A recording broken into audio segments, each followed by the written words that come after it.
A former cop saved a woman's life. He had no idea who she really was. Days later, he receives an invitation that changes everything. Hello, viewer. Thanks for joining us. Leave a like and share your thoughts in the comments, along with the city you're watching from. Now let's continue with the story. Jacob Miller gazed at the rain-soaked streets of Los Angeles through the high windows of the commercial building where he worked as a night security guard.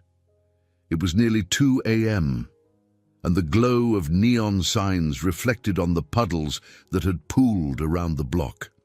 At 45, he felt every hour of his past weigh upon his shoulders. Not too long ago, he had been a respected member of the LAPD, a detective with hopes of making a difference. Now, wearing a generic security uniform and pacing empty hallways, he found himself haunted by regrets he could scarcely name. He had grown used to these long, solitary hours. The hum of fluorescent lights in the lobby was a companion of sorts. Sometimes, Jacob would catch his reflection on the polished marble floor, tall, still in decent shape from former years of training, with short, dark hair salted by streaks of grey. Despite his broad shoulders and steady posture, the lines around his eyes spoke of exhaustion. Each footstep echoed, reminding him of the man he used to be, the one who responded to danger with unwavering confidence. Jacob's shift ended at dawn. Outside, the rain persisted, turning the city's usual hustle into a slosh of cautious traffic and damp sidewalks. He pulled his hood over his head, heading to an aging sedan parked in a cramped lot behind the building. The engine sputtered to life. As he navigated the slick roads toward his modest apartment in a working-class neighborhood, he caught fleeting memories of his police days. The sharper uniform, the precinct's camaraderie, the sense of purpose that once carried him forward. Those memories were overshadowed by one haunting event from 5 years ago. A misjudgment he had made during a major operation had cost his partner, Randall Murphy, his life. The department's internal investigation cleared Jacob of criminal wrongdoing, but he blamed himself for ignoring a crucial piece of intelligence. Over time, that guilt had become a burden too heavy to bear. Despite well-meaning offers from his superiors to remain on the force, Jacob submitted his resignation and sought the anonymity of private security jobs. By the time he arrived at his apartment building, the city was stirring to life. He climbed the worn steps to the second floor, passing by Harold Knight's door, a Vietnam veteran in his 60s who sometimes shared a kind word with Jacob. This morning, the door opened, and Harold peeked out with his usual concerned smile. "Morning, son," Harold said, pushing aside frayed curtains. "Heard you come in. Another quiet night." Jacob offered a polite nod. "I guess so." Rain kept people inside. Harold studied him with a gaze that seemed to pierce beyond the surface. "You look tired. Don't let yourself get too lost in your thoughts." Jacob forced a small smile. "Thanks. I'm fine. Just need some rest." He continued to his own apartment, which smelled faintly of old coffee and laundry detergent. The living room was sparse, a small couch, a television, and a beaten-up bookshelf stacked with law enforcement manuals he could not bring himself to discard. Sleep beckoned. But first, he sorted through a stack of mail. Bills mostly, along with a reminder from the bank about an upcoming payment. The quiet beep of his phone signaled a text message from Miguel Vasquez, his closest friend from the old days. "Hey, buddy, you doing okay?" "Let's grab lunch soon." Jacob typed a quick reply, grateful for Miguel's unwavering support even after he left the force. But he felt a pang of reluctance, uncertain if he could muster the energy to meet up. Sighing, he placed the phone aside, trying to ignore the pangs of regret that still gnawed at him. He kicked off his shoes and sank into the worn couch, letting the rhythmic drumming of rain against the window lull him into a shallow rest. His sleep was restless, plagued by the same recurring nightmare, a dark alley, gunshots echoing, Randall collapsing in slow motion. He jolted awake, heart pounding, the midday sun now streaming through the blinds. Rubbing his eyes, he stood and wandered into the cramped kitchenette, splashing water on his face. The reflection in the mirror above the sink offered him a haunted stare he scarcely recognized. Jacob's mind drifted back to the days when every morning brought a new case, and he felt the thrill of upholding the law. Now, each day bled into the next, with the monotony of corridor patrols and the sting of suppressed guilt. His fridge held little more than leftover takeout and a few bottles of water. He grabbed a soda, contemplating whether this was truly all life had left for him. Yet, beneath his weariness, a faint ember of duty remained. He had once vowed to protect and serve. Though no longer wearing the badge, part of him refused to relinquish that principle. Little did he know that within days, circumstances would ignite that ember into a flame, setting him on a path that would challenge his deepest fears and offer a chance at redemption he could barely imagine. The late-night shift had stretched into the first hours of dawn when Jacob decided to leave work a little earlier than usual.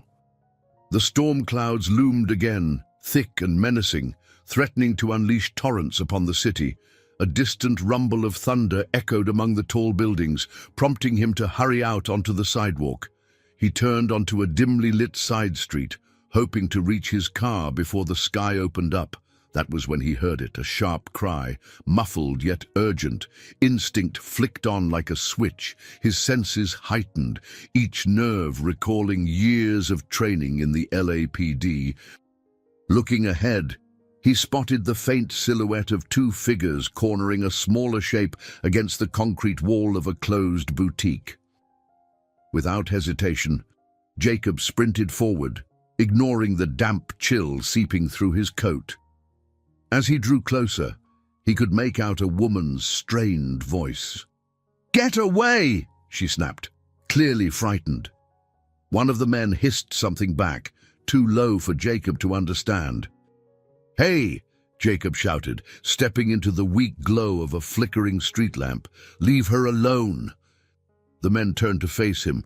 One was lanky with a hood pulled over a bald head, the other heavier set, wearing an expression of startled irritation. The heavier one raised his voice. "Mind your own business, old man!" Jacob's training kicked in. He sized them up, 2 on 1. They looked agitated but not well coordinated. The cornered woman, her jacket plastered to her body by the earlier drizzle, stared at Jacob with wide eyes. He advanced carefully. "Let her go," he said, voice calm, stance steady. Inside, he felt the familiar adrenaline surge, stirring memories of countless confrontations. The bald man swore under his breath and shoved the woman. She stumbled, nearly falling. That was enough for Jacob. He lunged forward, grabbing the man's arm. They tussled against the wall, the impact knocking down a trash can with a loud crash. The heavier man tried to swing at Jacob, but Jacob ducked and countered with a forceful elbow to the ribs. Breathing hard, he glanced around to ensure the woman was safe. She had backed away, trembling, watching in a mixture of fear and relief.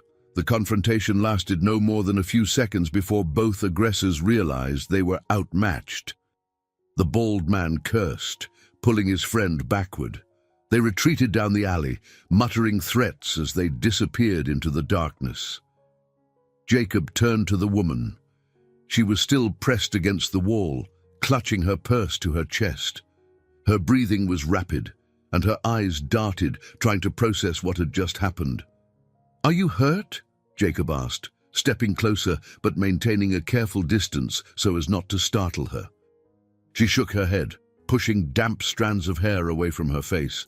In the faint light, he could see her features clearly, strong cheekbones, expressive brown eyes, and an air of quiet confidence masked by the current distress. She was probably in her late 30s, dressed in a stylish blazer and knee-length skirt, the ensemble now wrinkled and damp. "I think I'm okay," she said, her voice steady despite a slight tremor. "They just came out of nowhere. Thank you." I don't know what would have happened if you hadn't shown up." Jacob glanced over his shoulder, but the alley was silent now except for the distant roar of traffic.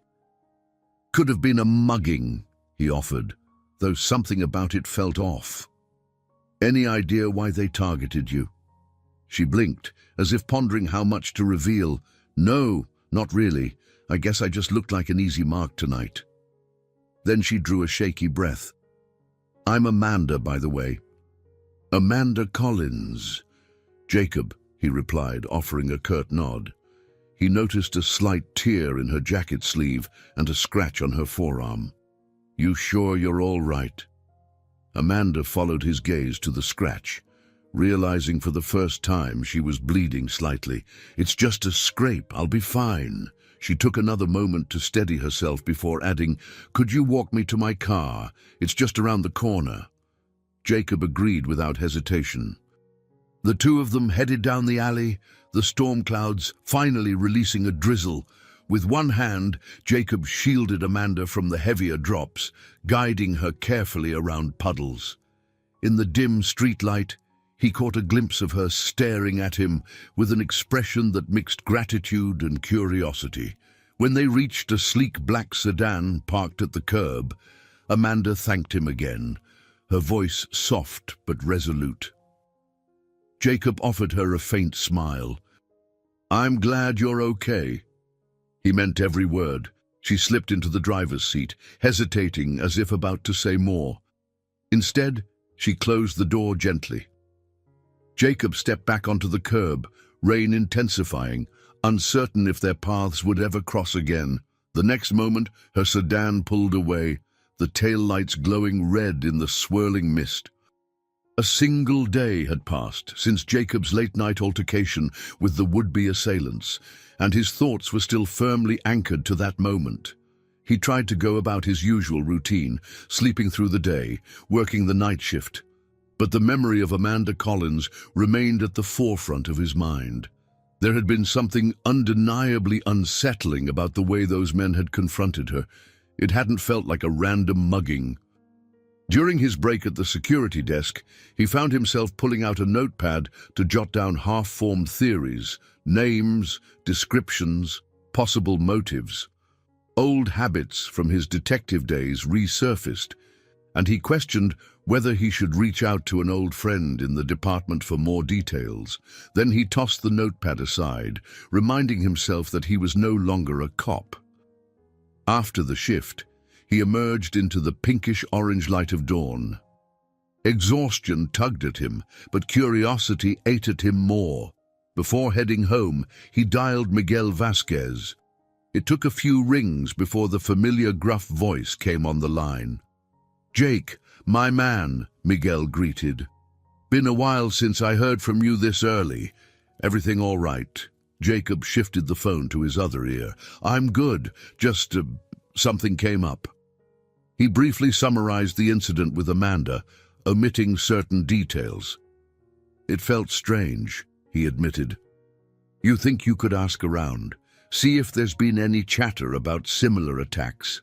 Miguel was silent for a moment. "I can ask, but if you stumbled into something bigger, maybe you should report it, or let me handle it through official channels." Jacob exhaled, pressing a hand to his temple. "Right. I'll leave it with you. Thanks, Mig." He hung up, staring at his phone for a long minute. Part of him wanted to track down Amanda, just to make sure she was truly safe. But he told himself it wasn't his problem anymore. He was a private citizen now, a man trying to move on from a past that still clung to him like a persistent shadow. Later that afternoon, he stood at his kitchen counter, sipping a cup of coffee and flipping through the local news on his phone. There was nothing about the assault. There was, however, a small piece about a prominent attorney named Amanda Collins, who had recently taken on a high-profile corruption case. Jacob paused, reading the article carefully. It mentioned her reputation for fearlessness in the courtroom, her knack for defending clients against powerful adversaries. It never hinted at any danger she might be in. He set the phone aside, unsettled. The woman in the article certainly seemed more formidable than the vulnerable figure he had seen, but everyone could be vulnerable under the right circumstances. His next shift that night was uneventful, leaving him more time alone with his thoughts than he cared for. Around midnight, he caught himself gazing out at the city lights, recalling the adrenaline surge of that alleyway. For the first time since he resigned from the LAPD, he had felt alive, tapping into muscle memory he thought he'd buried. That frightened him almost as much as the altercation itself, because it reminded him how deeply he missed the sense of purpose he once had. As he patrolled the corridors, a voice at the back of his mind played through scenarios. What if he'd arrived a minute later? What if she had been badly hurt? The realization that he might never know the full story gnawed at him. Yet the fear of getting too involved, of messing up again, anchored him to his current state of cautious detachment. Near the end of his shift, he tried to push thoughts of Amanda aside. After all, she was safe now, presumably continuing with her life of high-stakes law. Meanwhile, he had rent to pay and bills piling up. He reminded himself that his primary concern needed to be keeping this security job. On his way out, his supervisor, a heavy-set man named Duncan Reed, noticed Jacob's distracted demeanor. "Miller, you feeling okay? You been zoning out more than usual?" Jacob forced a smile. "I'm fine, Duncan. Just didn't sleep well. The storm kept me up." Duncan grunted. "Make sure you're sharp on the job. We've had some vandalism complaints on the upper floors. I need you at your best." Jacob nodded, muttering something in agreement. As he walked away, he recognized that sense of guilt creeping in again, guilt that he wasn't truly present in his own life, that he kept replaying a scene that might never matter in the grand scheme of things.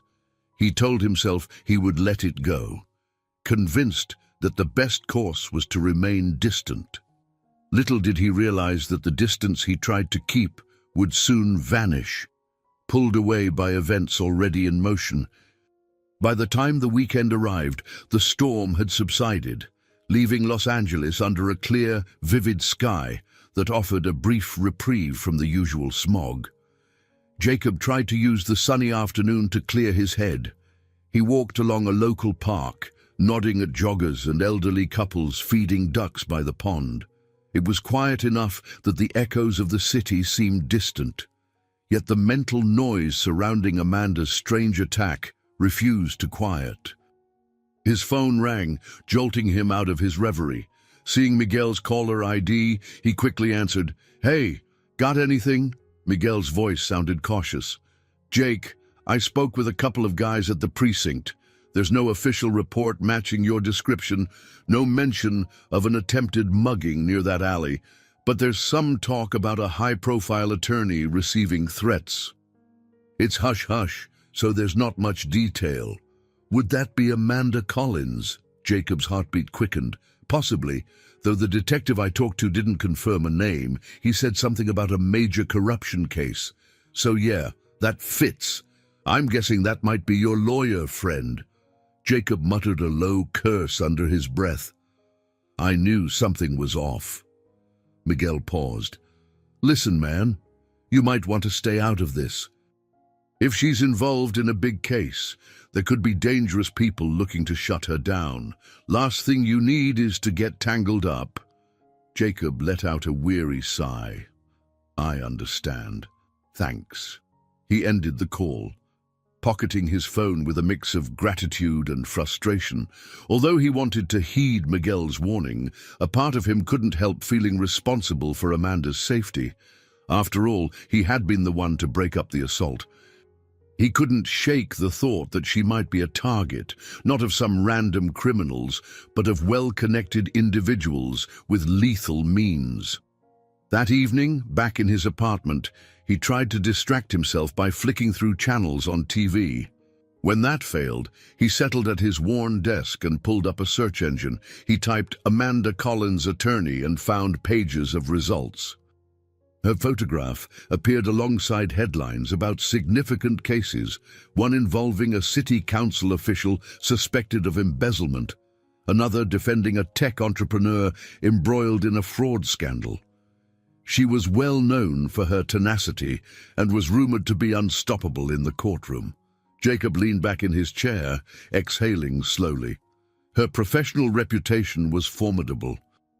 Maybe that explained the men in the alley, though it was still unclear why they'd approach her in such a direct, brazen manner. The possibility that they were hired goons crossed his mind. If so, it meant Amanda had enemies who wouldn't hesitate to resort to intimidation or violence. The next day, he decided to set his curiosity aside and focus on his responsibilities. Yet, fate had other plans. As he finished his usual shift, he felt his phone vibrate. He checked the screen, surprised to see an unfamiliar number.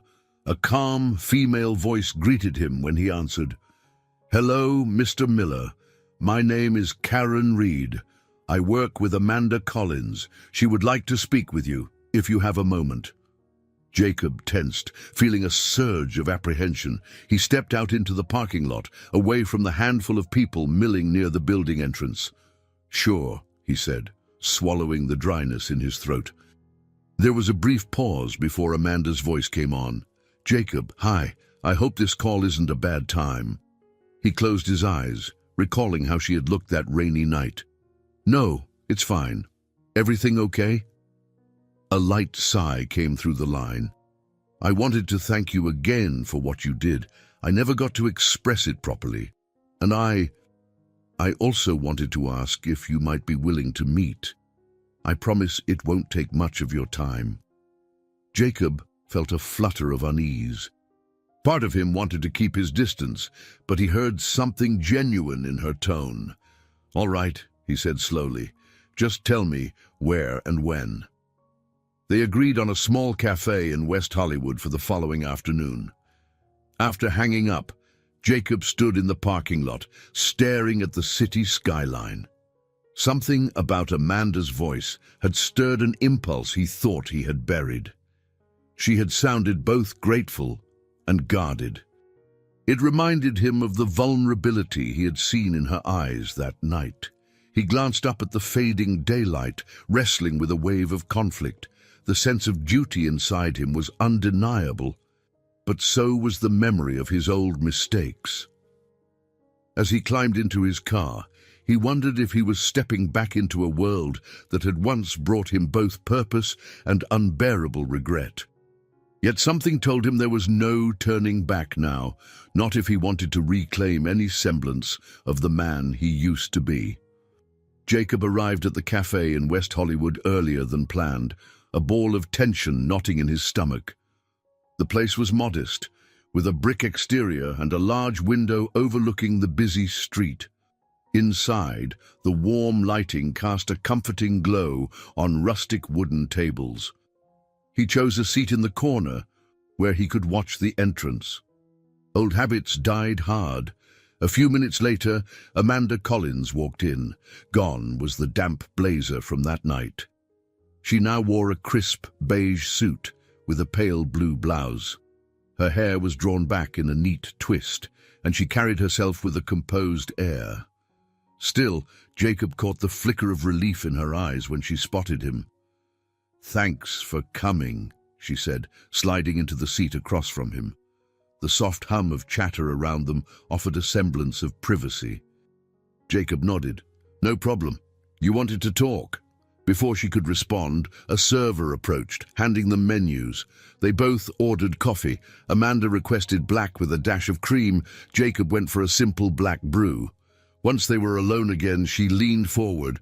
"I'm not sure how much you know about me, or about what happened the other night," she said, her voice steady but tinged with caution. "I told the police what happened, but let's just say I'm not entirely confident in the response I got." Jacob studied her expression. He noticed a slight tremor in her hand as she reached for her coffee cup. "I know you're an attorney with some big cases. My friend at the precinct mentioned you might have received threats." She gave a tight smile, confirming his suspicions. Yes, threats have become almost routine.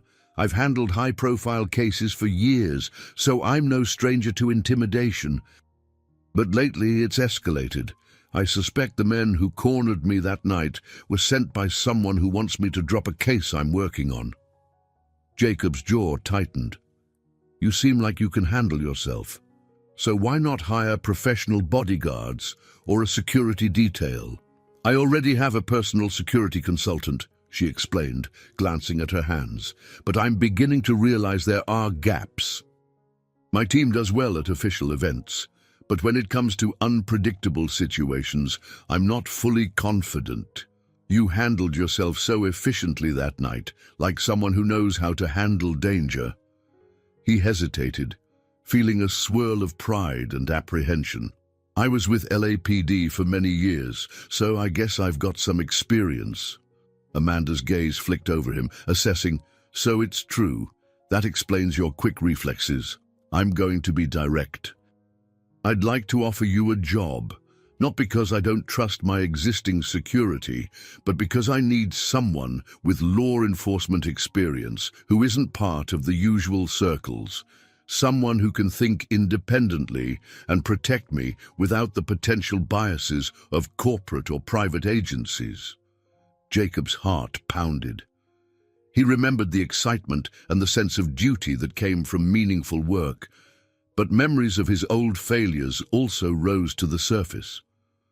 I'm not sure, he began. I left the force for a reason, and you don't even know me. She tilted her head slightly, a faint smile curving her lips. You saved my life, Jacob. That's a good start. I have a sense about people. Besides, I know at least a few things. You're brave, you have a strong moral compass, and you're not easily intimidated. He glanced at the street outside, a flurry of pedestrians hurrying past the window. I'm just a security guard now. Why not hire someone with fewer complications? Amanda sighed. I don't want a yes man. I want someone who can see the dangers I might overlook. Someone who won't hesitate to push back if I'm being careless. This case I'm working on is more dangerous than most. I suspect it involves influential figures who don't mind playing dirty. Their coffees arrived, and both took a moment to sip. The silence held weight. Jacob tried to gather his thoughts. He felt that old itch, the desire to do real good again. At the same time, the memory of losing Randall caused an ache in his chest. Could he risk placing himself in harm's way? And what if he failed again? Finally, Amanda reached into her handbag and pulled out a small envelope with embossed gold trim. This is an official invitation to join my team, with all the legal paperwork and details. Take it home, think it over. If you decide it's not for you, I understand. But I sincerely hope you'll accept. Jacob took the envelope. Its elegant feel, a stark contrast to the gritty alley where they had first crossed paths. He nodded, the tension in his stomach replaced by a surge of possibility. They exchanged a few more words, neither pushing the other for an immediate decision. Soon, Amanda stood, thanked him again, and left. Alone with his thoughts, Jacob stared at the envelope. A part of him felt terrified, another strangely exhilarated. He knew that if he crossed this threshold, he might never go back to the quiet anonymity he had carved out. Yet he couldn't deny the subtle spark of hope flickering inside him, offering a path that might lead to redemption, and perhaps even something more. Jacob stood by his living room window, the golden envelope from Amanda lying on the small coffee table. He had spent the better part of the night pacing, torn between his sense of responsibility and the lingering fear that he might fail again. Outside, the city lights of Los Angeles twinkled like scattered embers across the dark horizon. Everything looked calm, but Jacob knew chaos could be hiding behind any bright facade. Before dawn, he dialed Miguel's number. He didn't plan on revealing every detail, but he needed perspective from someone who understood both the rush and the risks of law enforcement. The phone rang a few times before Miguel picked up, his voice groggy with sleep. "Jake, it's 5 in the morning," Miguel murmured. Jacob ran a hand over his face, feeling a twinge of guilt. "I'm sorry, but I need your advice." Miguel cleared his throat. "All right." "Shoot," Jacob explained the gist. Amanda Collins, the attorney he'd rescued, wanted him to join her private security team. He left out the specifics of her case, focusing instead on his reluctance. "She's not just some average person. She's in deep with high-stakes cases, corruption, powerful enemies, and I'm not sure if diving into that world is smart for me." Miguel paused for a moment. "You've always had the heart for it, Jake. That's never been in question. But after what happened with your partner, you've been punishing yourself. Maybe this is your chance to get back into the kind of work that matters." Jacob's jaw tightened. "Or it could blow up in my face again." "That's a risk with any real police work," Miguel said gently. "Look, you have to decide if you want to keep hiding in a job that barely uses your talents or try to use them for good again. Just remember, you're not the same person you were 5 years ago." Jacob ended the call soon after, feeling both uneasy and strangely encouraged. At sunrise, he took the envelope to his small desk and opened it carefully. Inside was a formal contract outlining his duties, compensation, and the scope of work. There was also a handwritten note from Amanda. Jacob, I understand your reservations, but I see in you a strength and integrity that can help keep me safe, and keep others safe too. I need someone who can stand firm in the face of intimidation. Please give this a chance. Amanda Collins. He sighed and pulled out a pen. Later that day, Jacob found himself driving through the winding roads leading into the Hollywood Hills. At the crest of a secluded neighborhood, he arrived at a set of high wrought-iron gates. A small plaque read, "Collins Residence." He pressed the intercom and was buzzed in. The driveway curved around manicured hedges until it reached a sprawling Mediterranean-style mansion. Stepping out of his old sedan, Jacob felt a moment of hesitation. The grandeur of the estate contrasted sharply with his own cramped apartment and the stale corridors he used to patrol. As he walked up the stone steps, he was greeted by Karen Reed, the same assistant who had called him earlier. "Welcome," Karen said, offering a warm smile. Her light brown hair was pulled back in a neat ponytail, and she wore a crisp navy blazer. She seemed calm, yet her eyes flickered with watchful intelligence. "Amanda's just finishing a conference call. She'll be with you shortly." Karen led Jacob inside, past polished marble floors and modern art hanging on cream-colored walls. The house was elegant, yet there was an undercurrent of formality. It felt more like a functional space for important gatherings than a cozy home. Jacob noticed discreet cameras mounted at key vantage points, a testament to the heightened sense of security that Amanda's lifestyle demanded. They reached a study that overlooked a lush garden. Through the glass doors, Jacob saw a well-tended lawn, rose bushes, and a gazebo. Karen offered him a seat. "Please wait here. Amanda should be free in a moment." Jacob thanked her, taking in the decor, a wall of law books, a heavy wooden desk adorned with legal briefs, and framed newspaper clippings celebrating Amanda's courtroom victories. Everything spoke of her professional achievements, but he sensed it also revealed the pressure she lived under. After a few minutes, Amanda entered. She had swapped her usual business suit for a simple burgundy blouse and black slacks, giving her a less formal appearance. "Jacob," she greeted, extending her hand. "Thank you for coming." He stood, shaking her hand with a respectful nod. "I decided to sign the paperwork, thought we should discuss next steps." A hint of relief flickered across her face. "I'm glad to hear it." "And I'm grateful." She invited him to sit on a leather couch across from hers. Her posture was relaxed, but there was a certain intensity in her eyes. "I'd like you to become part of my personal security detail immediately. My head of security is on board with this arrangement, though you'll be reporting directly to me for the time being." Jacob remembered Miguel's words about stepping back into meaningful work. "All right," he replied.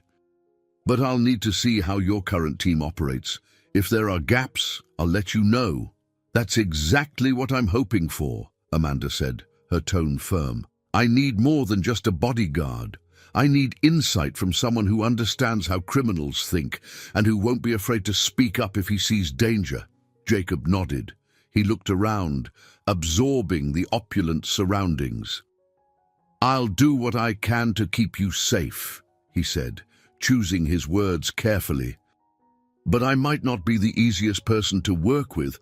I have my own set of standards." Amanda met his gaze. "That's precisely why I wanted you, Jacob. I can deal with blunt honesty. In fact, I require it." Her candid confidence reminded him of the officers he respected most back in the day, people who refused to compromise, no matter the pressure. For a moment, he felt the echo of what it was like to be part of something bigger than himself. Karen reappeared at the threshold. "Ma'am, you have a call in 5 minutes." Amanda stood, extending her hand again to Jacob. "Shall we meet after dinner? I'll introduce you to the rest of the team and we'll start laying out a plan." Jacob agreed. As he followed Karen back through the grand hallway, he noticed a flutter of anticipation in his chest. After years of drifting in self-imposed exile, he sensed that a new chapter of his life had already begun. One where Amanda Collins might become more than just his employer, perhaps even the guide he needed to confront his own fears. That evening, Jacob stood outside his old workplace, a set of keys clutched in his hand. His supervisor, Duncan Reed, was waiting near the lobby door with a puzzled look. It wasn't often that employees showed up on their day off. "Duncan," Jacob began, voice subdued, "I've taken a new job, effective immediately." Duncan's brows shot up. "A new job, just like that." He eyed Jacob warily. "We were counting on you, Miller. Who's going to cover the night shift?" Jacob exhaled, meeting Duncan's gaze evenly. "I'm sorry for the short notice, but this opportunity came up fast. I appreciate everything you've done for me here." Duncan rolled his eyes, then shrugged. "Well, guess we'll manage.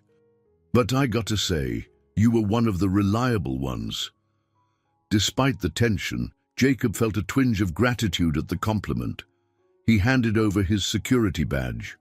With that simple gesture, he realized he was cutting ties to the monotonous job that had both sheltered and stifled him for the past few years. It felt oddly liberating, yet a swirl of nerves churned in his stomach. "Good luck," Duncan muttered, taking the badge.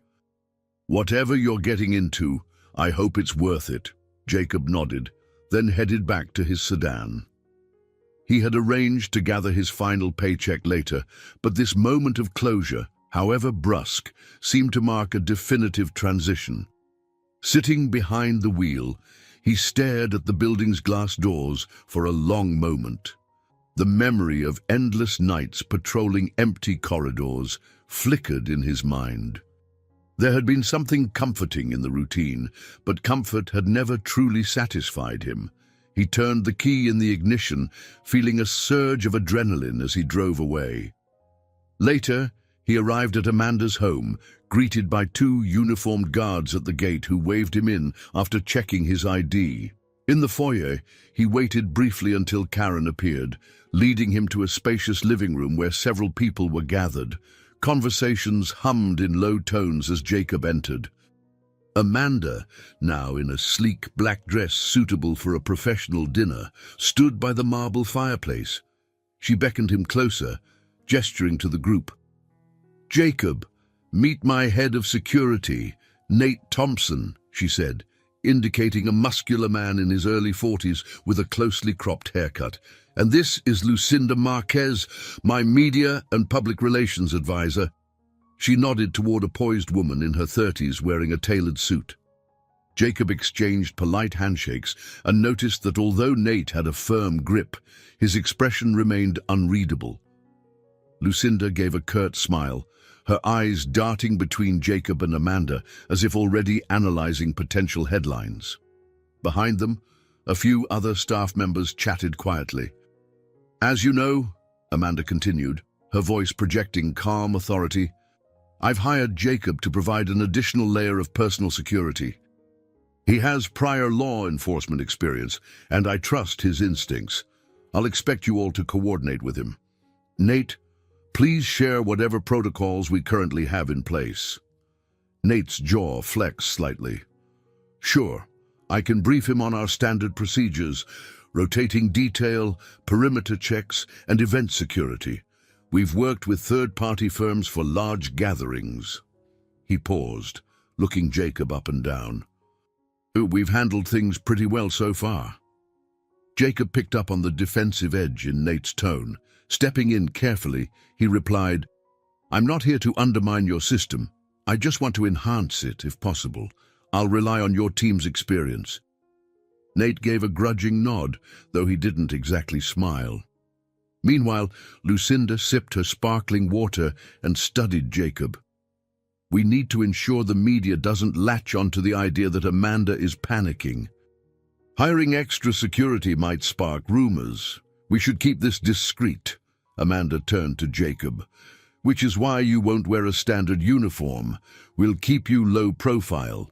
For official events, you'll blend into the background as part of my entourage, but you'll be free to move as you see fit. Jacob's mind flicked back to his days in undercover operations. Understood. I prefer it that way. A catered dinner was laid out on a long table nearby. Amanda signaled for everyone to relax, and the small gathering moved to pick at the offered dishes. Jacob stuck to coffee, feeling an undercurrent of tension. He sensed Nate's protective stance, Karen's friendly concern, and Amanda's purposeful calm. This was a different environment than he'd ever experienced, a mix of opulence and guardedness. Soon, as the meal wound down, the group dispersed. Amanda walked Jacob out to the foyer, her heels echoing on the marble. The faint scent of jasmine from the courtyard breezed through an open window. I'm aware this is a big shift for you, she said, her tone carrying genuine empathy. Thank you for stepping into this role. Jacob glanced at the polished floor, then met her gaze. You took a chance on me too. I guess we both have a lot riding on this. Amanda gave a small nod of understanding. They exchanged a lingering look, one that hinted at a growing trust, or at least a mutual recognition of the stakes. As he left the mansion, Jacob couldn't help but feel he was leaving behind more than just a job. He was leaving the safety of obscurity for an arena where every move might count and every mistake could have dire consequences. Jacob's first official day on the job began before sunrise. Dressed in plain clothes, dark slacks, a fitted shirt and a sport jacket, he arrived at Amanda's mansion to find it bustling with early activity. Catering trucks were pulling up, staff were hurrying in and out, and the courtyard fountain shimmered under strategically placed spotlights. Apparently, Amanda had a breakfast meeting with influential members of the legal community, along with a few potential donors to a philanthropic project. Karen met him at the foyer, quickly filling him in. It's a private gathering, about 20 people. Amanda wants you to blend in, but keep an eye on everything, especially at the entrance and in the main hall. We've had issues with uninvited press sneaking in, hoping for a scoop. Jacob took a quick tour of the area, noting exit routes, observing camera placements, and mentally cataloging potential blind spots. The mansion felt like an entirely different world compared to the quiet offices he used to patrol. Here, power brokers and socialites moved in seamless circles of conversation, each handshake and greeting loaded with unstated intentions. Dressed in a crisp ivory blazer, Amanda spoke with a group of 4 attendees near a grand marble staircase.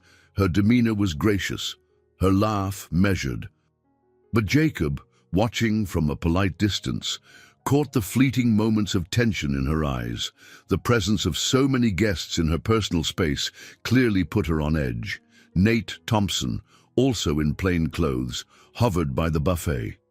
He offered Jacob a brief nod, but didn't approach, still appearing somewhat wary of the newcomer.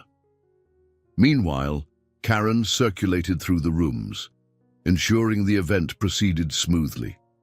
After about an hour, Jacob noticed a tall man with silver hair loitering near the side exit that led to a private garden. His fidgety behavior caught Jacob's attention. The man seemed to be avoiding direct interaction with the other guests, glancing repeatedly at a door marked private. Jacob made his way closer, trying to appear casual. "Beautiful home, isn't it?" Jacob remarked, stepping beside him. The silver-haired man started slightly, then gave a quick smile. "Yes, absolutely stunning," he said. "I'm just trying to find the, restroom." He gestured vaguely, avoiding eye contact. Jacob returned his smile, equally polite. "They're near the main hall, actually. I can show you." "No need," the man said hurriedly, stepping away toward the door labeled private. He reached for the handle. Jacob gently placed a hand on the man's arm. "That's off limits. Let me guide you back so you don't get lost." Their eyes locked. For a split second, Jacob saw a glimmer of something akin to annoyance or even fear. Then the man forced a laugh. "Oh, sorry, must have gotten turned around." Jacob escorted him down the corridor, never relinquishing the subtle vigilance that accompanied years of law enforcement experience. As they neared the public restroom, the man slipped inside without another word. Jacob lingered for a moment, deciding to wait. After a few minutes, the man emerged, avoiding Jacob's gaze entirely as he beelined for the exit. Jacob made a mental note of the man's face and approximate age, mid-50s, aristocratic bearing, and decided to mention it to Amanda later. When the breakfast event concluded, the last guests trickled out amid polite farewells. Amanda, visibly relieved, thanked her staff in the hallway. Jacob approached quietly. "Everything went smoothly," he said. "Although there was one guy who seemed too curious about that private door. He might have just been nosy, but I'd be cautious." Amanda nodded, her expression darkening slightly. "You recall his name?" "No, he never introduced himself." Jacob paused. "But I can describe him in detail if that helps." She rubbed her temples, then offered a tight smile. "Yes, please give Karen the information. She keeps an updated log of potential threats or suspicious visitors." Jacob nodded, noticing the subtle weariness in Amanda's posture. "You okay?" "Just tired. Hosting these events is always a gamble. I have to maintain a certain public presence, but it leaves me feeling exposed." She exhaled, then added quietly, "Thank you for intervening." Jacob shrugged. "Just doing the job." Karen approached them, holding a sleek tablet. "Amanda, your next meeting is in 30 minutes. Just a quick briefing with Paul Sampson, our private investigator." Jacob remembered the name from his earlier review of Amanda's core team. Paul was the one who handled deeper investigative work. Amanda glanced at her watch, grimacing. "Right, let's do it in the study." They moved as a group, weaving through staff who were dismantling the remnants of the breakfast. Jacob noticed the skillful way Karen managed details, ensuring Amanda had minimal distractions. He also noted Amanda's polite but commanding presence, an aura of professionalism that set the tone for everyone around her. In the study, a slender man in his mid-40s waited by the desk. He had short brown hair and sharp, attentive eyes. Amanda introduced him to Jacob. "Paul, this is Jacob Miller. He's joined my personal security detail." "Jacob, Paul Sampson is an independent investigator who helps me gather evidence for some of my more delicate cases." Paul offered a firm handshake. "Nice to meet you. I've heard Amanda mention you. That alley incident was quite something." Jacob shrugged modestly. "Just happened to be in the right place at the right time." The conversation turned to the details of an ongoing case, and Jacob listened carefully, gleaning bits and pieces about the political figures Amanda was up against. Though he didn't catch every nuance, he heard enough to sense the stakes were indeed high. Standing there in a room filled with toppling stacks of legal documents and an air of quiet urgency, Jacob realized he was now fully submerged in Amanda Collins's world. Gone were the days of drifting aimlessly. He might have felt out of place in this realm of wealthy clients and powerful foes, but an undercurrent of conviction settled over him. It was too late to retreat to the safer life he had known. One thing was clear: the fight ahead would demand every skill he possessed, and perhaps more than he thought he could give. Jacob's days began to follow a new rhythm. He arrived early each morning, reviewing any fresh intelligence that Paul or Karen had gathered overnight. Then he would run perimeter checks, assess camera feeds, and occasionally drive with Amanda to her office, scanning for tails or suspicious vehicles. The role was demanding, a far cry from his solitary night shift routine. One afternoon, he joined Amanda at her downtown law firm, a gleaming skyscraper set in the heart of L.A. The building boasted high-tech security systems and an immaculate lobby of polished stone. Yet to Jacob, its large glass panels and open design seemed both a symbol of prestige and a potential vulnerability. Riding the elevator to the upper floors, Amanda stood beside him, reviewing notes on her tablet. She paused and glanced at Jacob's reflection in the elevator doors. "You're quieter than usual today," she observed. "Everything all right?" He hesitated, unsure if he should voice his concerns. "This place is beautiful, but it's also open. Too many vantage points.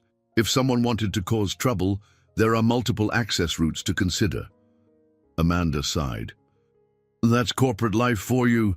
Big show, but not always practical. If you have suggestions on improvements, let me know. I can talk to the management here." Jacob felt a wave of relief that she was open to his perspective. "I will. I just want to keep you safe." They reached her firm's floor, stepping into a sleek lobby with modern art and minimalist furniture. Staff recognized Amanda immediately and greeted her with respectful nods. Jacob hung back slightly, scanning the area out of habit. He spotted Paul by the reception desk, sipping coffee and chatting with one of the legal assistants. Paul waved them over. "Got some interesting updates?" Paul said in a low voice, handing Amanda a sealed envelope. "You might want to take a look before the briefing." Amanda arched an eyebrow, motioning for Jacob and Paul to follow her into a nearby conference room. It was spacious but functional, a long table surrounded by high-backed chairs, a large window revealing a panoramic view of the city. With the door closed, Amanda slid open the envelope's contents, a handful of photographs and typed notes. She skimmed them, her expression growing grim. "Where did you get these?" "Anonymous drop," Paul replied. "Looks like evidence suggesting the city council member you're investigating has ties to a known crime syndicate. But here's the kicker. They also have a photograph of you, presumably to warn you off. It was taken from a distance. Makes me think they've been watching you for a while." Jacob stepped forward. "That's disturbing. Do we know who took these or how?" Paul shook his head. "Not yet, but it points to a network that's bigger and better organized than we initially thought. They're clearly willing to intimidate." Amanda leaned her hands on the table, staring at the images as if they might reveal deeper truths. "The deeper I dig, the more I realize how high this goes.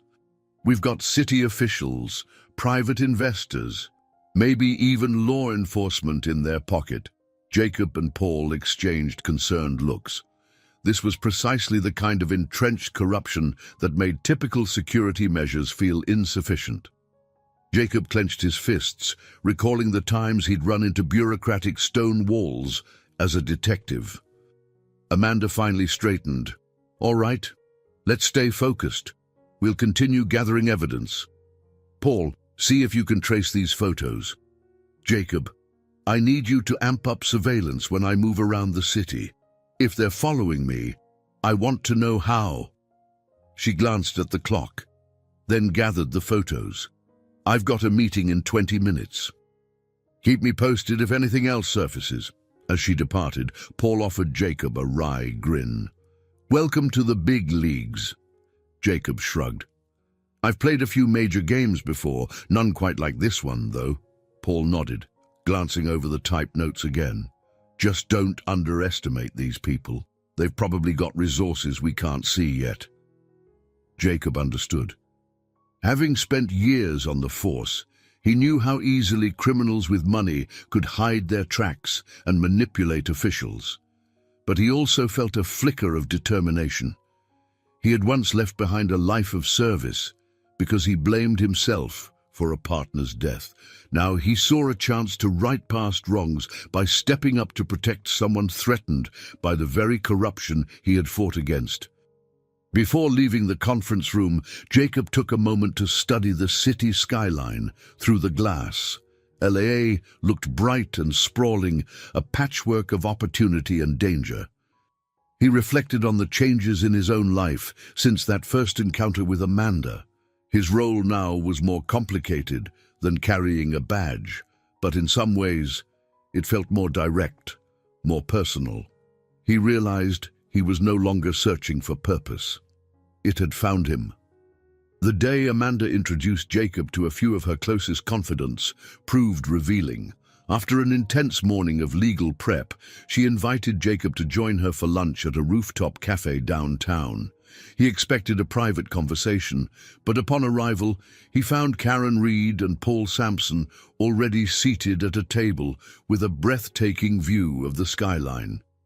"Hope you don't mind," Amanda said to Jacob as they approached. "I figured we could use a moment to talk strategy together. And maybe catch our breath for a minute." Karen wore a gentle smile, though she kept her phone on the table, occasionally checking for messages. Paul sipped on iced tea, sunglasses perched atop his head. They greeted Jacob warmly, and he settled into the chair Amanda pulled out for him. The waitress came by, and they placed orders: club sandwiches, salads, and cold drinks. Once she left, Amanda leaned forward, resting her elbows on the table. "I've asked you here so we can establish a stronger network of communication among us. We need to trust each other if we're going to tackle what's coming." Paul nodded, crossing his arms. "Agreed. We're dealing with a potential conspiracy that spans multiple sectors. Information has become our lifeline." Karen brushed a lock of hair behind her ear. "Also, the media attention on Amanda is only going to grow. I'm doing my best to keep the tabloids at bay, but they sense something big is happening." Jacob observed them, appreciating the seriousness of their commitment. He realized that Amanda had carefully assembled a team she could trust, people who, despite different skill sets, shared a common sense of loyalty. "So where do I fit in?" he asked, taking a sip of water. Amanda exchanged a glance with Karen. "We want you to feel comfortable voicing any security concerns or even moral concerns, Jacob. If you see something that feels off, say it, regardless of whether it's about the legal side, the PR approach, or even the people we're working with." Karen chimed in. "We don't want you to hold back just because you're new. Amanda believes in your instincts, and so do I." "We need to cover all angles." Jacob nodded, feeling a subtle warmth at being regarded so highly, especially after years of self-doubt. The memory of Randall's death surfaced momentarily, but he pushed it aside, reminding himself that he had come a long way since then. Their lunch arrived, and for a few minutes the conversation turned casual, discussing favorite coffee shops and weekend plans. Paul revealed that he used to be a journalist before switching to private investigations, a background that explained his knack for piecing together a story from scattered clues. Karen admitted she once dreamed of becoming a novelist, but ended up in administrative work due to family obligations. Eventually, the topic circled back to business. Paul placed a small spiral notebook on the table. "I've been gathering intel on the men who cornered Amanda that night. Nothing definitive, but rumor suggests they might be connected to a private security firm known for doing dirty work off the record." Amanda set down her fork, tensing. "A private firm? So someone hired them to intimidate me?" "Likely," Paul replied. "They're known for handling unofficial tasks. They wouldn't have a clear public record, so proving a link to your case will be tough." Jacob clenched his jaw. "What about the police? Are we sharing this information with them?" A hesitant glance passed among them. Amanda answered carefully, "I have contacts within the LAPD, but I don't trust all of them. Some might be compromised.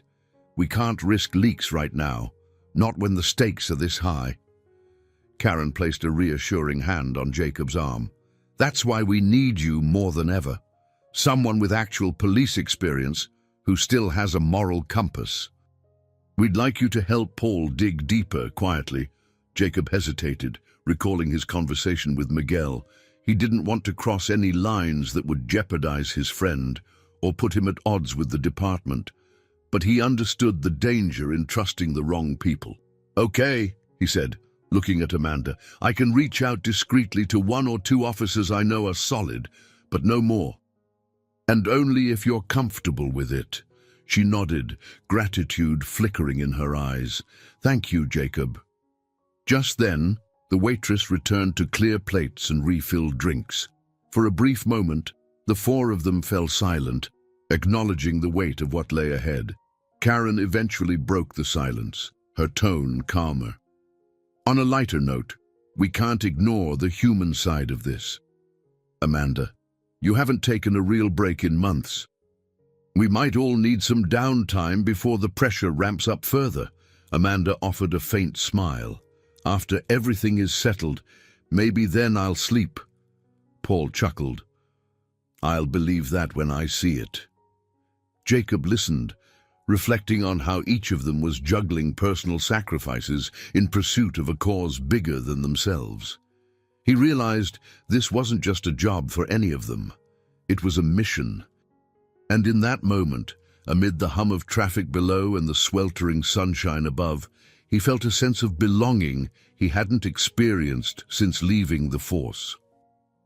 Night had fallen over Los Angeles by the time Amanda's next public appearance rolled around, a charity gala organized by a non-profit supporting underprivileged youth. Jacob had spent the afternoon coordinating with Nate Thompson and the security team, devising a plan to keep Amanda safe. The event, held at a downtown ballroom, promised a swanky crowd of donors, celebrities, and politicians.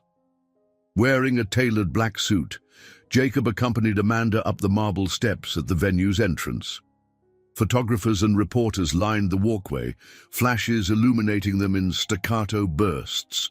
Lucinda Marquez was there, orchestrating subtle directions, a wave here, a brief stop for a photo there. Amanda handled it with practiced poise, though Jacob could sense her underlying apprehension. They entered a lavish foyer with an ornate chandelier, where waiters offered champagne flutes and hors d'oeuvres. Nate led 2 guards to scan the perimeters, while Jacob stayed close to Amanda's side. It was a careful dance. They needed to appear relaxed, but Jacob remained alert, his gaze sweeping the crowd for any sign of trouble. Soon, Amanda was approached by Councilman Bradley James, a well-known figure in local politics. He offered a broad smile that didn't quite reach his eyes. "Amanda, always a pleasure," he said smoothly, shaking her hand. Then his gaze flicked to Jacob. "And you are?" Jacob Miller, Jacob replied, keeping his tone neutral. He recognized the name Bradley James from Amanda's files, someone with close ties to city officials, possibly with a foot in both legitimate and shadier dealings. Amanda's new security, she said matter-of-factly, then promptly changed the subject. How's the council holding up these days, Bradley? Heard there's some turbulence around the budget proposals. Councilman James waved a dismissive hand. Politics is always turbulent, my dear. But the city's best interests remain our priority. He paused, letting his gaze drift between Amanda and Jacob. I was sorry to hear about the threats you've been receiving. The city council hates to see one of our top attorneys feeling unsafe. Amanda's smile was polite. I appreciate the concern. Jacob could almost taste the tension between them. He wondered if the councilman's statement was genuine or if it carried a veiled message. Amanda ended the interaction smoothly, guiding Jacob away. A few minutes later, as they moved deeper into the ballroom, a cluster of journalists pressed in, cameras flashing. Lucinda appeared, gently diverting them, but one reporter managed to push close. Amanda, any comments on the rumor you're investigating City Hall corruption? The reporter asked, voice strident. Are you aware that some officials are calling you reckless? Amanda maintained a calm demeanor. No comment at this time. Enjoy the gala, folks. She moved on, Jacob close behind. They reached a quieter corridor near the back of the ballroom, where the noise dulled to a steady hum. Jacob spotted Karen by a side door, scanning a roster. Amanda signaled for a brief break, stepping aside to gather her thoughts. That was intense, Karen muttered. Media's circling like vultures. Amanda smoothed her hair, standing tall. They sense a scandal. One big scoop could launch a career. I just wish they'd focus on the cause we're here to support tonight. Suddenly, Jacob felt his phone vibrate. A text from Nate. Suspicious individual near backstage exit. Might be armed. Jacob turned to Amanda and Karen, voice low. I need to check something. Stay close to Karen, all right? Amanda nodded, her eyes reflecting a flicker of worry. Be careful. Jacob wove through the crowd, navigating the plush corridors until he reached the backstage area. There, he found Nate speaking in hushed tones with one of the guards, who gestured toward a dim hallway. He's down there, the guard whispered. Claims he's staff, but I don't recognize him. He's wearing a jacket that could conceal a weapon. Jacob nodded, stepping quietly down the hall. The area was lined with boxes of stage equipment, and the overhead lighting was weak.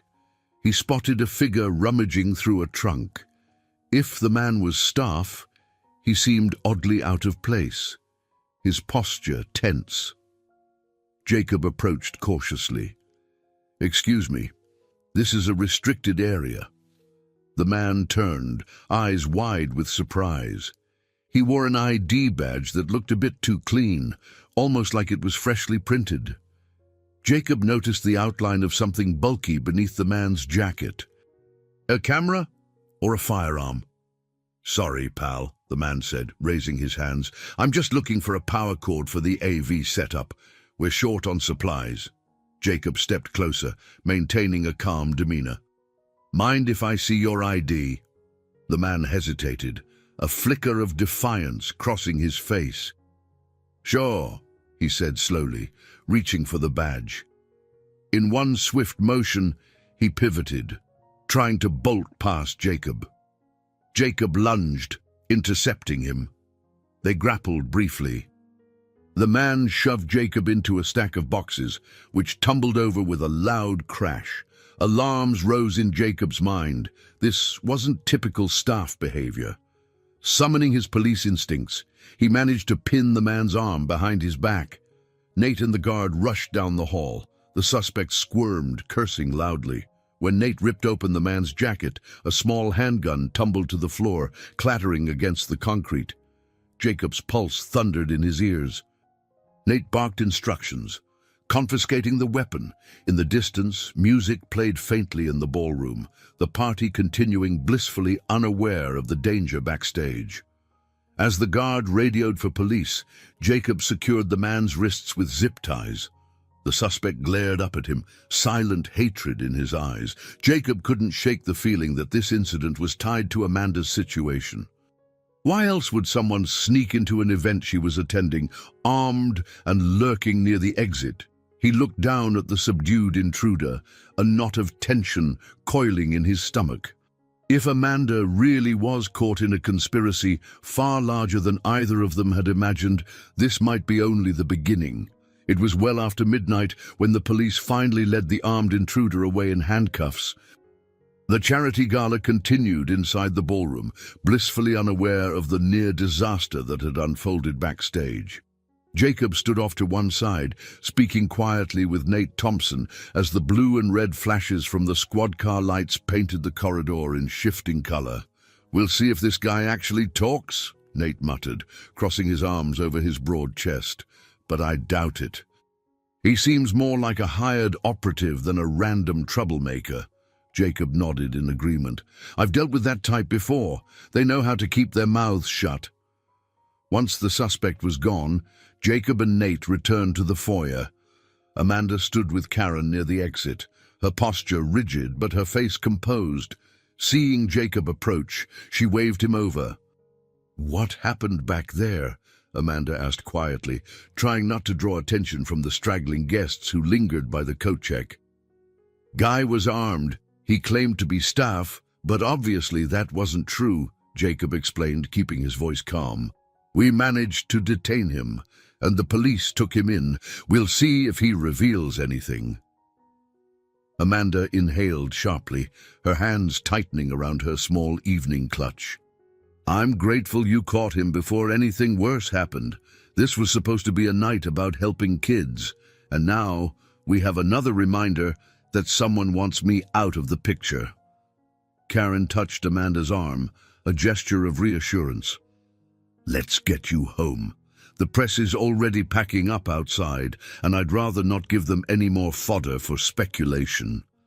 Amanda agreed, and they left soon after, skipping the standard round of farewells. Jacob drove Amanda back in her sleek black sedan, while Nate and Karen followed behind in another vehicle. The streets of L.A. were mostly empty, neon lights reflecting off the shiny pavement. Amanda gazed through the window, her face pensive. "You're quiet," Jacob remarked gently, keeping his focus on the road.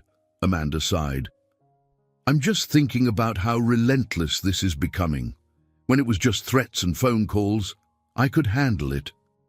Now armed men are showing up where I work and where I socialize." Jacob's grip on the steering wheel tightened. "It's hard to say how far they'll push. But we'll be ready." She turned to him, her eyes searching his face. "I appreciate your confidence, but I can't help feeling we're missing something big. If they have money for hired guns, it means there are larger interests at play." Jacob pressed his lips together, not wanting to sugarcoat the danger. "We'll keep digging. Paul's investigating the private security angle, and I've got a few inquiries out to people I trust. We'll find out who's behind this." When they reached the mansion, the gate guards waved them in. Karen and Nate arrived moments later. Before heading inside, Amanda paused at the steps leading to the front door, turning to Jacob and the others. "I know it's late, but I'd like us all to meet in the morning. I want to strategize our next moves from both a legal and security standpoint."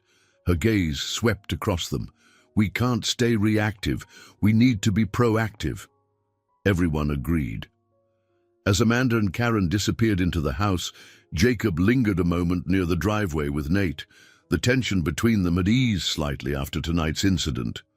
"You did good work," Nate said gruffly, hands resting on his hips.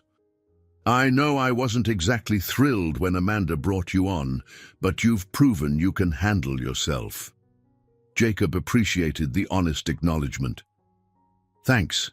I don't want to step on your toes, Nate, but I believe we can work well together." Nate shrugged, though there was a flicker of acceptance in his eyes. One day at a time, now get some rest. Jacob made his way to his own car, replaying the evening's events in his mind. What troubled him most was the possibility that the man with the gun was merely a pawn.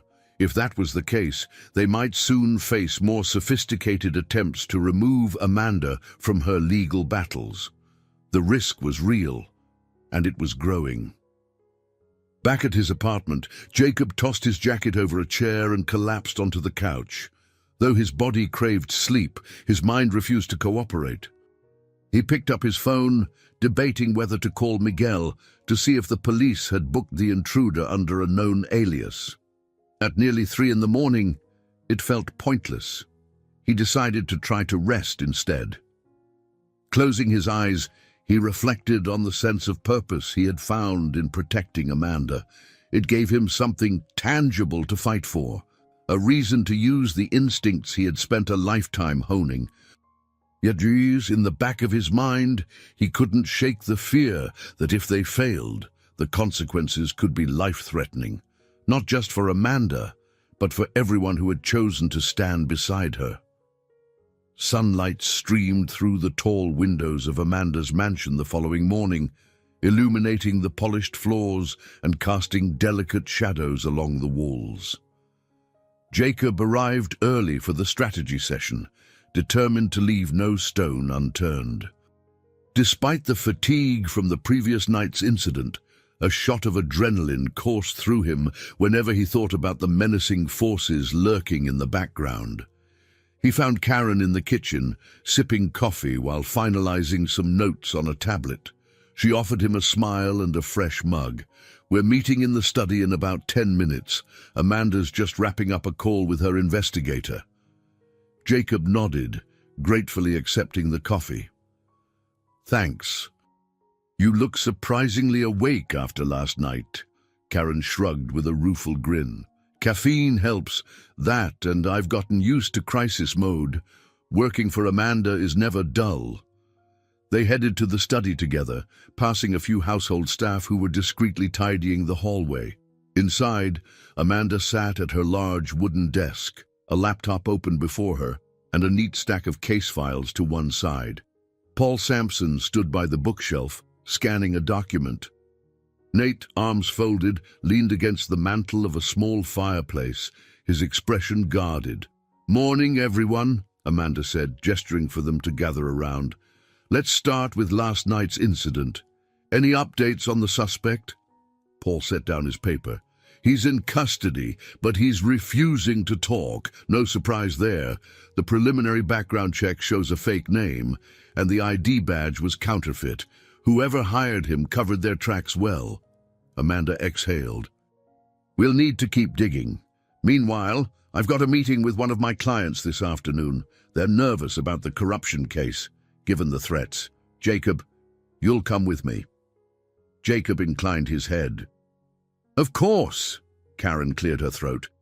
"We also need to manage the media. Lucinda's been trying to keep the story under wraps, but some bloggers are already running pieces about an armed intruder at the charity gala. Sooner or later, the rumor mill might connect it to Amanda." Nate rolled his shoulders. "We can't hide everything. Might be best to show a strong front, acknowledge the attempt, emphasize that your team handled it." Amanda pursed her lips, torn between protecting her privacy and the reality of public scrutiny. "I'll let Lucinda guide the official line, but all this press attention makes me an even bigger target. I'm sure that's exactly what they want." Jacob studied the tension in her face. "We won't let them intimidate you, but if the press is sniffing around, we have to assume more serious attempts could follow." Amanda nodded. "Agreed, which brings me to another issue. The moral line we're all walking here. I want every measure to protect me and my team, but I refuse to stoop to unethical actions. I've built my career on respecting the law." She cast a meaningful glance at Jacob, who understood her concern. He'd already considered the possibility of having to bend certain rules to safeguard her. "I get it," he said. "No illegal shortcuts." For a moment, the room was silent. Each of them recognized the growing complexity of defending Amanda without crossing boundaries that could jeopardize her career or integrity. Paul eventually broke the tension. "I'll continue investigating this private security firm. We have some leads on who might be funding them, but it's a delicate web. If they're connected to certain politicians or business magnates, we need tangible proof." Karen checked her tablet. "Amanda, your next call is in 15 minutes. Should I reschedule?" Amanda glanced at the clock on the wall. "No, I'll take it. That client's anxious enough as it is. Let's wrap up here. We'll regroup later this evening." As Paul, Karen, and Nate filtered out, Jacob lingered behind. Amanda closed her laptop, letting out a quiet sigh. "You'd think after all these years in criminal law, I'd be used to tension. But it's personal in a way that catches me off guard sometimes." Jacob approached her desk, noting the faint circles under her eyes. "Because it's not just professional threats. They're targeting you personally, hoping fear will make you drop the case." Amanda's gaze rested on him. "Yes, and it makes me wonder, how far will they go?" Jacob didn't have an easy answer. "I wish I knew," he admitted. "All I can promise is I'll do everything I can to protect you and find out who's behind it," she offered a grateful smile. "Thank you. That means more than you know." For a split second, Jacob sensed an unspoken bond between them. But he pushed aside any personal feelings that threatened to blur his focus. They had a job to do, and letting emotion cloud it could be dangerous for them both. Jacob drove Amanda to her downtown meeting later that afternoon. The location, a nondescript office building, housed one of Amanda's longtime clients who had been under scrutiny due to the wider corruption investigations. Given the atmosphere of looming danger, Jacob coordinated with Nate to ensure there were backup measures in place, a second car stationed nearby, an emergency exit route mapped out. Upon arrival, Jacob scanned the lobby, eyes sweeping across the security desk, the cameras, and the quiet hum of people walking to and from elevators. Satisfied, he escorted Amanda to the 14th floor, where the client's office suite was located. The receptionist waved them through, and soon Amanda disappeared into a glass-walled conference room with her client, leaving Jacob outside in a waiting area. Almost immediately, Jacob's phone vibrated. Miguel's number appeared on the screen. Stepping away, he answered in a low voice. "Hey, man, got something for me?" Miguel sounded tense. "I pulled a few strings and looked into the guy you apprehended. He's ex-military with no official criminal record, likely worked contract jobs overseas. I can't say more over the phone, but I'd be careful. This points to higher-level orchestration." Jacob felt his stomach knot. "Thanks for the warning. Yeah, just watch your back," Miguel said, then hung up. Jacob pocketed his phone, mind racing. If these threats now involved specialized mercenaries, Amanda's enemies had both money and skill. Instinctively, he checked the corridor leading to the conference room, scanning for anything amiss. A wave of unease washed over him, but everything appeared calm. 20 minutes later, a commotion erupted inside the conference room. Raised voices echoed through the glass, and Jacob quickly moved toward the door. He saw Amanda's client, an older man named Gerald Rogers, rubbing his temples, eyes wide. Amanda stood across from him, arms folded, her demeanor controlled but obviously tense. Jacob entered carefully, expression neutral, but prepared for whatever was happening. Rogers glared at him briefly, then turned to Amanda. "I'm sorry, but this is all too much. I've got a family to protect.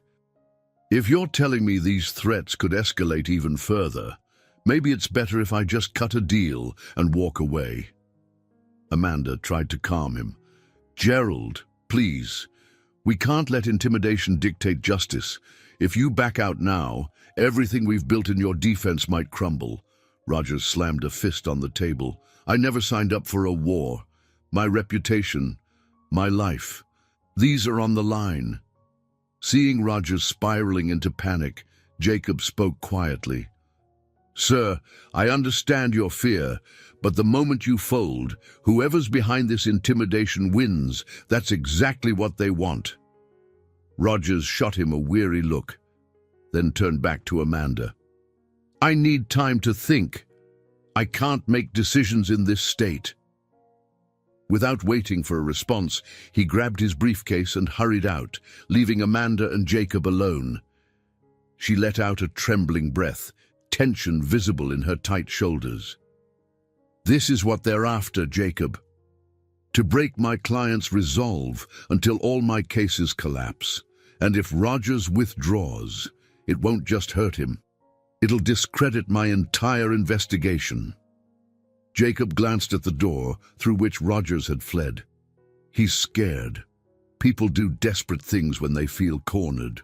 Amanda lifted her chin, the determined spark returning to her eyes. I can't let them win, but right now, it feels like we're on the edge of losing everything. Jacob hesitated, unsure how to comfort her. He placed a hand lightly on her shoulder, hoping the gesture conveyed quiet support. We won't let that happen.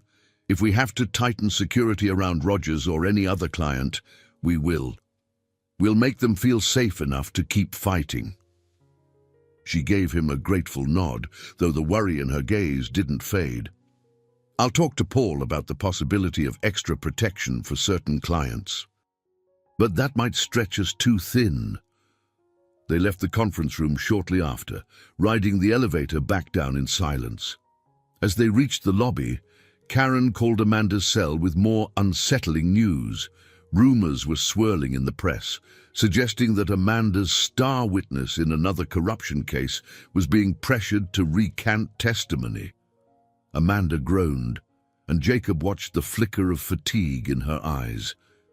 The storm seemed to be growing, pressing from every angle at once. He could tell she was fighting to keep composure, but the relentless pressure was undeniable. On the drive back to the mansion, she finally voiced what was on her mind.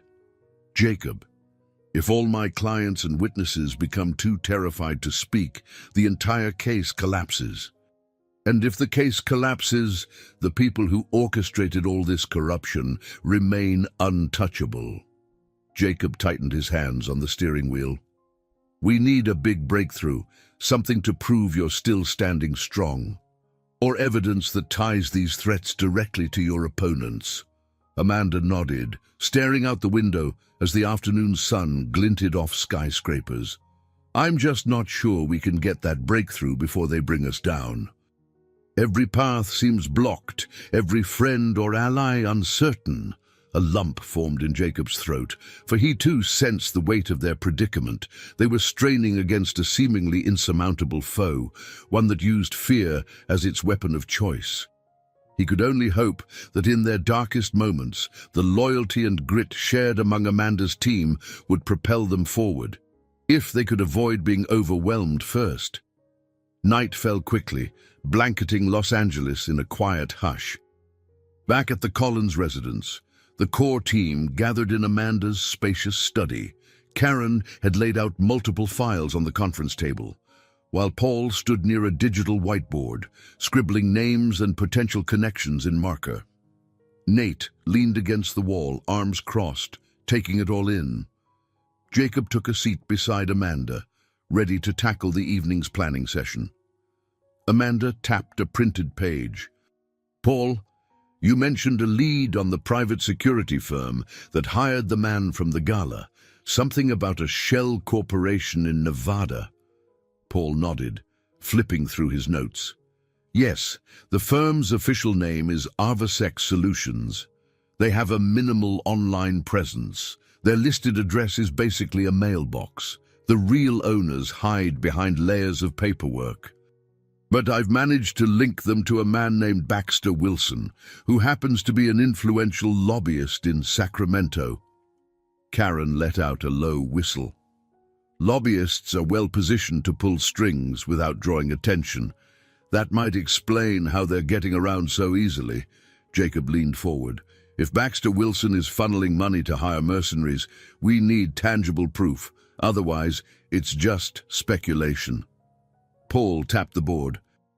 I've discovered a pattern of suspicious payments, large sums moving between various accounts. I'm working on obtaining bank statements that could tie Baxter's finances to Arvasek, but it might take time. Amanda scanned the room, frustration etched on her features. Time isn't our friend. My clients are panicking, and each day we spend chasing leads is another day the other side can strike again. Nate cleared his throat. We could consider more proactive measures. Surveillance, infiltration, something that puts us on the offensive. Jacob felt a flicker of caution. That sounds risky. If we cross a line, we risk compromising Amanda's ethics and possibly the legality of our operations. Nate shrugged. Then we keep it within the bounds of the law, but we don't stay passive. We can monitor known associates of Baxter Wilson, track their movements. If they slip up, we catch it. Amanda pressed her fingers to her temple, looking at Jacob. Is that feasible without endangering anyone? Jacob thought it through. We'd have to do it carefully, maybe in partnership with a trusted source in law enforcement. But it's better than waiting for the next ambush. Paul nodded, making a note. I can help coordinate that. Just be aware that we need evidence that stands up in court. Otherwise, it's worthless. The discussion continued for another hour, covering everything from potential new safe houses for Amanda's clients to possible legal maneuvers that might shield them from intimidation. By the time the meeting ended, the group was exhausted, yet a sense of fragile hope permeated the air. They had a plan, albeit a tentative one. Later that night, Jacob stepped out onto the mansion's rear patio, drawn by the cool breeze that rustled the tall hedges. The city lights glowed in the distance, a sprawling constellation against the blackness. He almost didn't notice Amanda until she emerged from the shadows near the edge of the terrace, her arms folded. Couldn't sleep? He asked softly, stopping a few steps away. She gave a wry smile. No, you.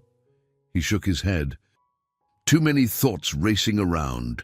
Amanda exhaled, her breath visible in the cooler night air. Every time I think we've got a handle on this, the situation twists. Part of me worries we're running out of time.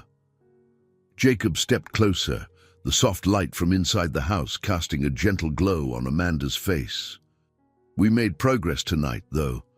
We have leads on Baxter Wilson, and we're reinforcing security for you and your clients. She turned to him fully, voice low. Jacob, I trust you. I want you to know that you've proven you care about my safety and about doing this the right way. Warmth spread through him at her words, but he kept his tone steady. You can count on me. I won't let them wear you down. She offered a small, grateful nod. I know. Still, I feel this weight on my shoulders, like everything could crumble if I make the wrong move.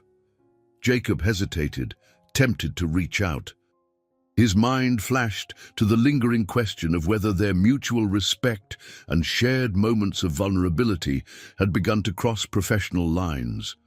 But he reminded himself that this was not the time to complicate matters with personal feelings. Instead, he gestured to the city skyline. You've faced big challenges before, and you're not alone. You've got Karen, Paul, Nate, and me. A faint smile tugged at her lips. I appreciate that. More than I can say. They stood there in companionable silence, the hush of the night offering a rare moment of calm. Finally, Amanda stepped back, glancing toward the patio doors. We should try to rest. Tomorrow could be another battle. Jacob agreed.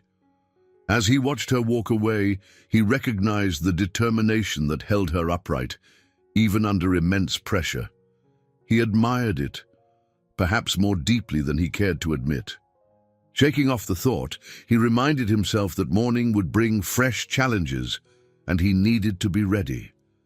Days slipped by in a blur of heightened security measures and investigative breakthroughs.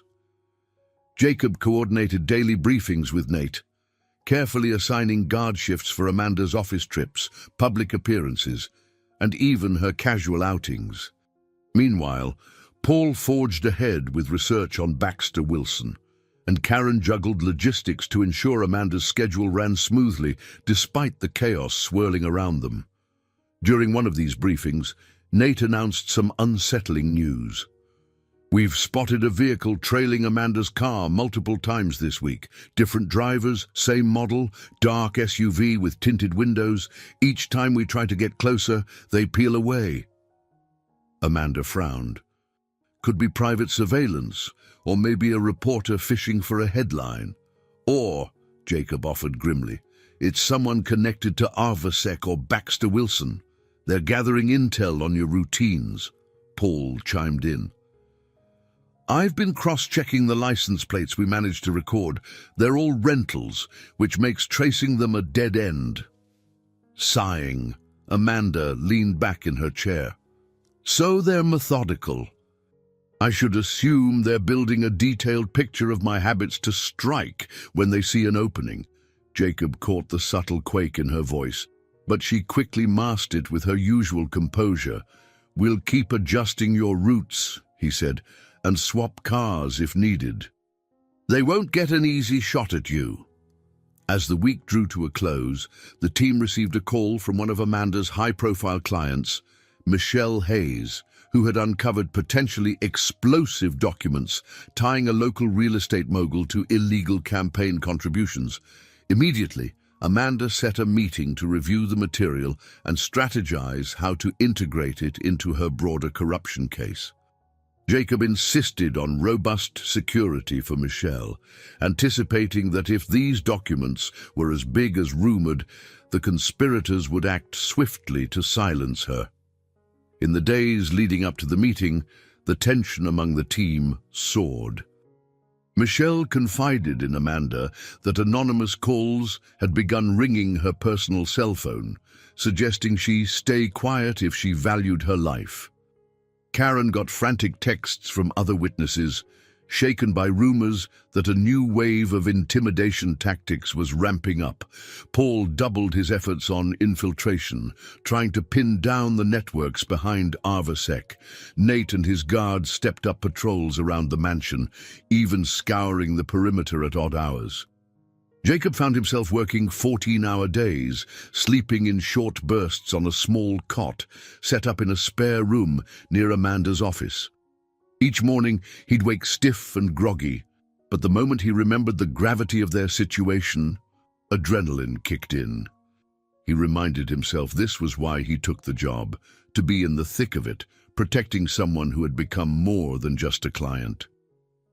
Finally, the day of Michelle's meeting arrived. The plan was to convene at a secure location, a lawyer's conference center with restricted entry, discreet staff, and minimal foot traffic. Jacob personally checked the site beforehand, verifying security cameras and the layout of exits. When Amanda and Michelle arrived, they were ushered into a windowless meeting room. Jacob stood guard in the hall alongside Nate, while Paul and Karen joined the discussion to go over the documents. Almost an hour into the meeting, Jacob sensed a disturbance, tense voices carrying through the door. He carefully opened it a crack, spotting Michelle weeping, face pale. Amanda tried to console her while Karen handed the client tissues. "I'm sorry," Michelle sobbed, "but after everything that's happened, I'm terrified of the consequences.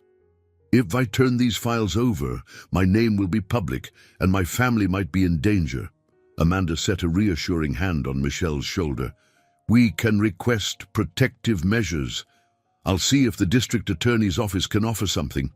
Michelle shook her head. "You don't know these people. They're ruthless, and there are rumors that some officers are on their payroll. I can't go through with it." A heavy silence took hold. Paul discreetly glanced at Amanda, concern etched on his face. Karen offered a hushed plea. "Michelle, please don't back out now. You came this far." Jacob watched Amanda's expression harden.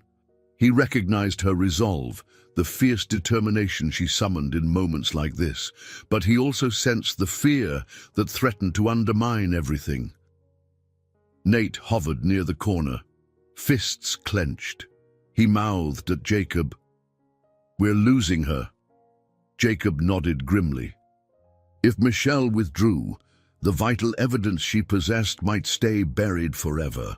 Another crucial pillar in Amanda's case would topple, and those orchestrating the intimidation campaign would gain the upper hand once more. Inside, Amanda inhaled deeply, then spoke in a measured tone. "Michelle, I know you're scared. We all are. But if you don't speak out, these people continue to operate in the shadows, hurting more lives. I promise we'll protect you." Jacob braced himself, half expecting Michelle to bolt from the room, but she remained, tears glistening on her cheeks. The group gathered closer, each one aware that the case's future might hinge on this moment. As Amanda continued to assure Michelle they'd find a way to keep her safe, Jacob felt the tension in the room rise to a fever pitch, a sense that they were inches away from either a breakthrough or total collapse. Jacob studied the list of names on the conference room's whiteboard, feeling an uneasy knot in his stomach. The team had gathered at Amanda's mansion in the early morning, running on too little sleep and too much coffee. Sunlight filtered through the high windows, casting geometric patterns on the polished floor. On the whiteboard, Paul had methodically mapped out every known player in the corruption network, from Baxter Wilson down to the smallest enforcers. "It's all coming to a head," Amanda said, tapping her pen against the board. Michelle finally agreed to hand over the documents, but she's still terrified. "We need to move fast." Karen, seated at a nearby desk, was rapidly typing on her laptop. "I'm finishing a secure digital backup of all the documents. Then I'll forward them to a handful of trusted reporters, people we believe aren't compromised." Paul nodded. "This way, if something happens to Michelle or the originals, the story can still go public." Nate crossed his arms, standing by the window. "And that makes Amanda a direct threat to these people.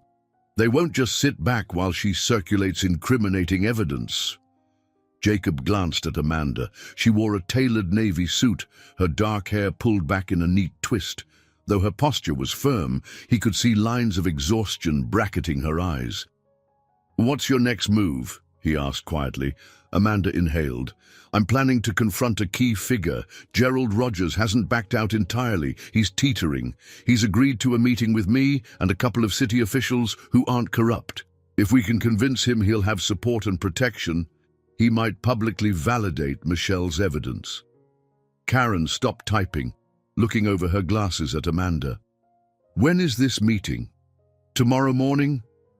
"A neutral location, Rogers' own property in Bel Air. He wants to host it somewhere he feels in control. I need to be there, obviously, but that also means I'm stepping into a less secure environment." Jacob nodded. "We'll set a detailed plan. No one goes in or out without clearance. Nate and I will check the property in advance." Nate pushed off the window ledge. "Right. If these people want to make a move, they might choose that moment. We'll be ready."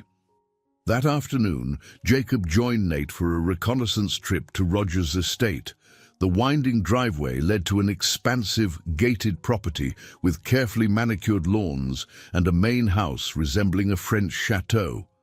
They parked discreetly outside the gates and were met by one of Rogers' assistants who gave them a short tour.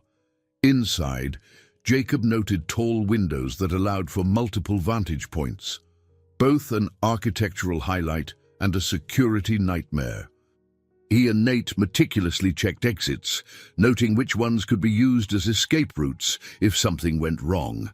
They agreed that additional guards would be stationed at key choke points. Before leaving, they spotted Gerald Rogers himself in the courtyard, speaking with a landscaper. When he caught sight of them, he walked over, shoulders hunched in apprehension. "I appreciate you doing this," he said in a low tone, rubbing his forehead, "but I still have reservations." "The threats, they've been getting worse." Jacob met Rogers's anxious gaze. "We understand your fear, sir, but if you stand with Amanda, it will show her opponents that they can't intimidate everyone." Rogers swallowed hard, nodding but saying nothing more. He retreated inside, leaving Jacob with a lingering sense of unease. The mansion felt like the stage for a high-stakes drama, one where the potential for tragedy was palpable. Back at Amanda's mansion, evening set in with a chill wind that rustled the hedges. The team reconvened in the study to finalize the plan. Karen had arranged for discreet local police support, officers she believed were still trustworthy.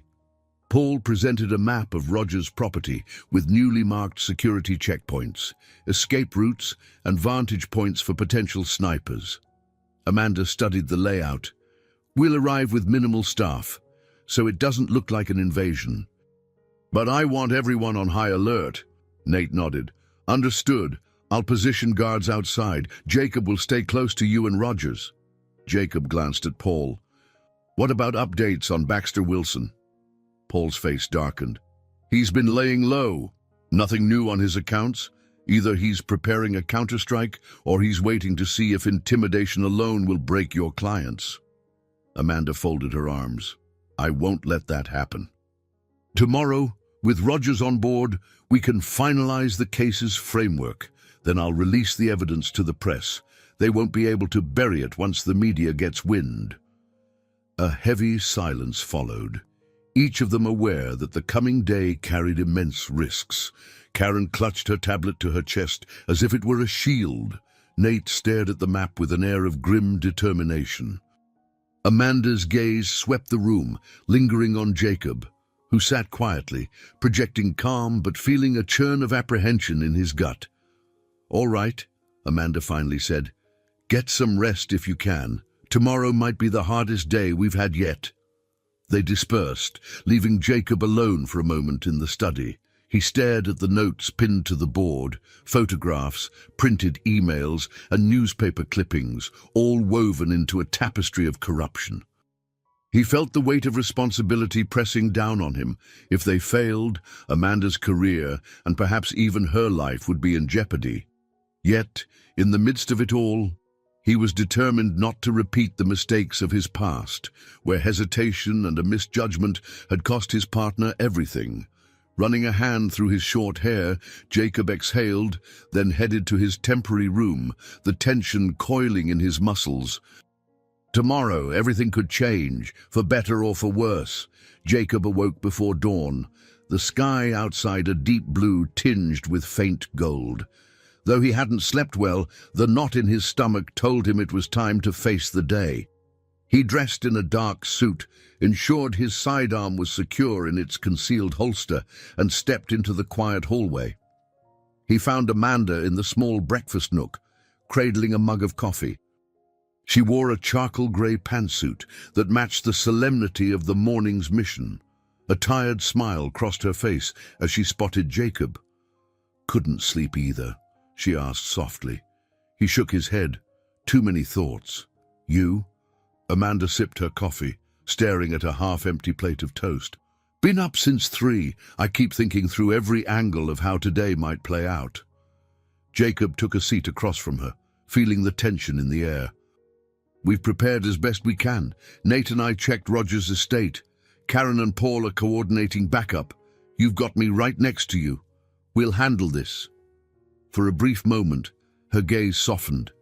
"I know. I trust all of you. But something about this feels like we're walking into the lion's den." Jacob wanted to offer reassurance, but he understood her instinct. People like Baxter Wilson thrived on intimidation, manipulating fear to push good people into bad choices.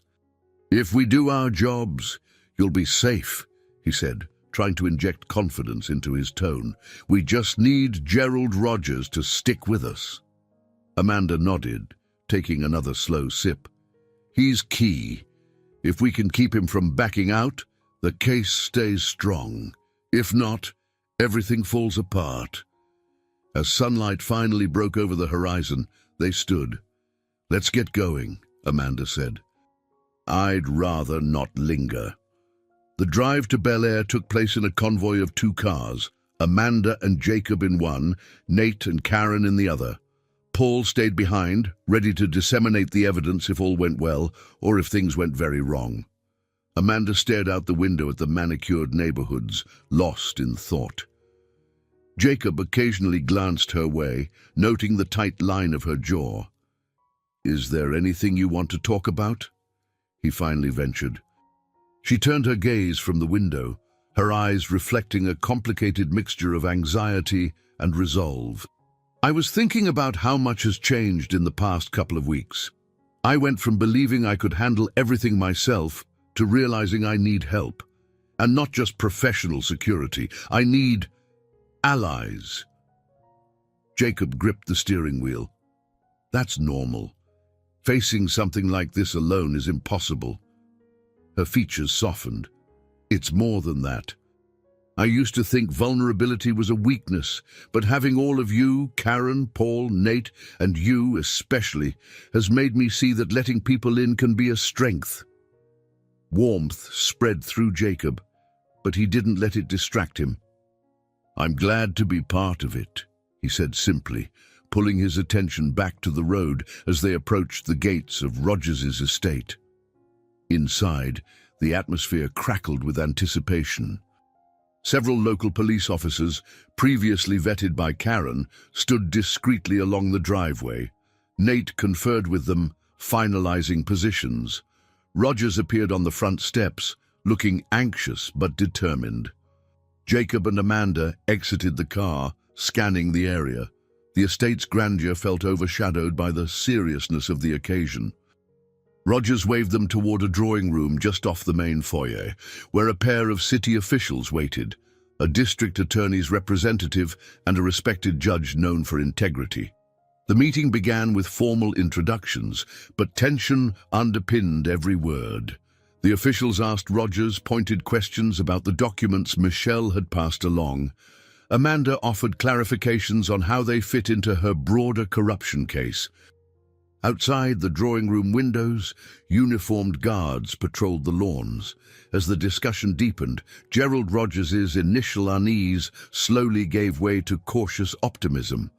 He spoke of the pain of seeing city funds siphoned off for personal gain by certain developers and council members. He admitted to once being complicit in shady dealings, but insisted he now sought redemption. Amanda seized on that. "Gerald, if you stand with us publicly, the tide could turn.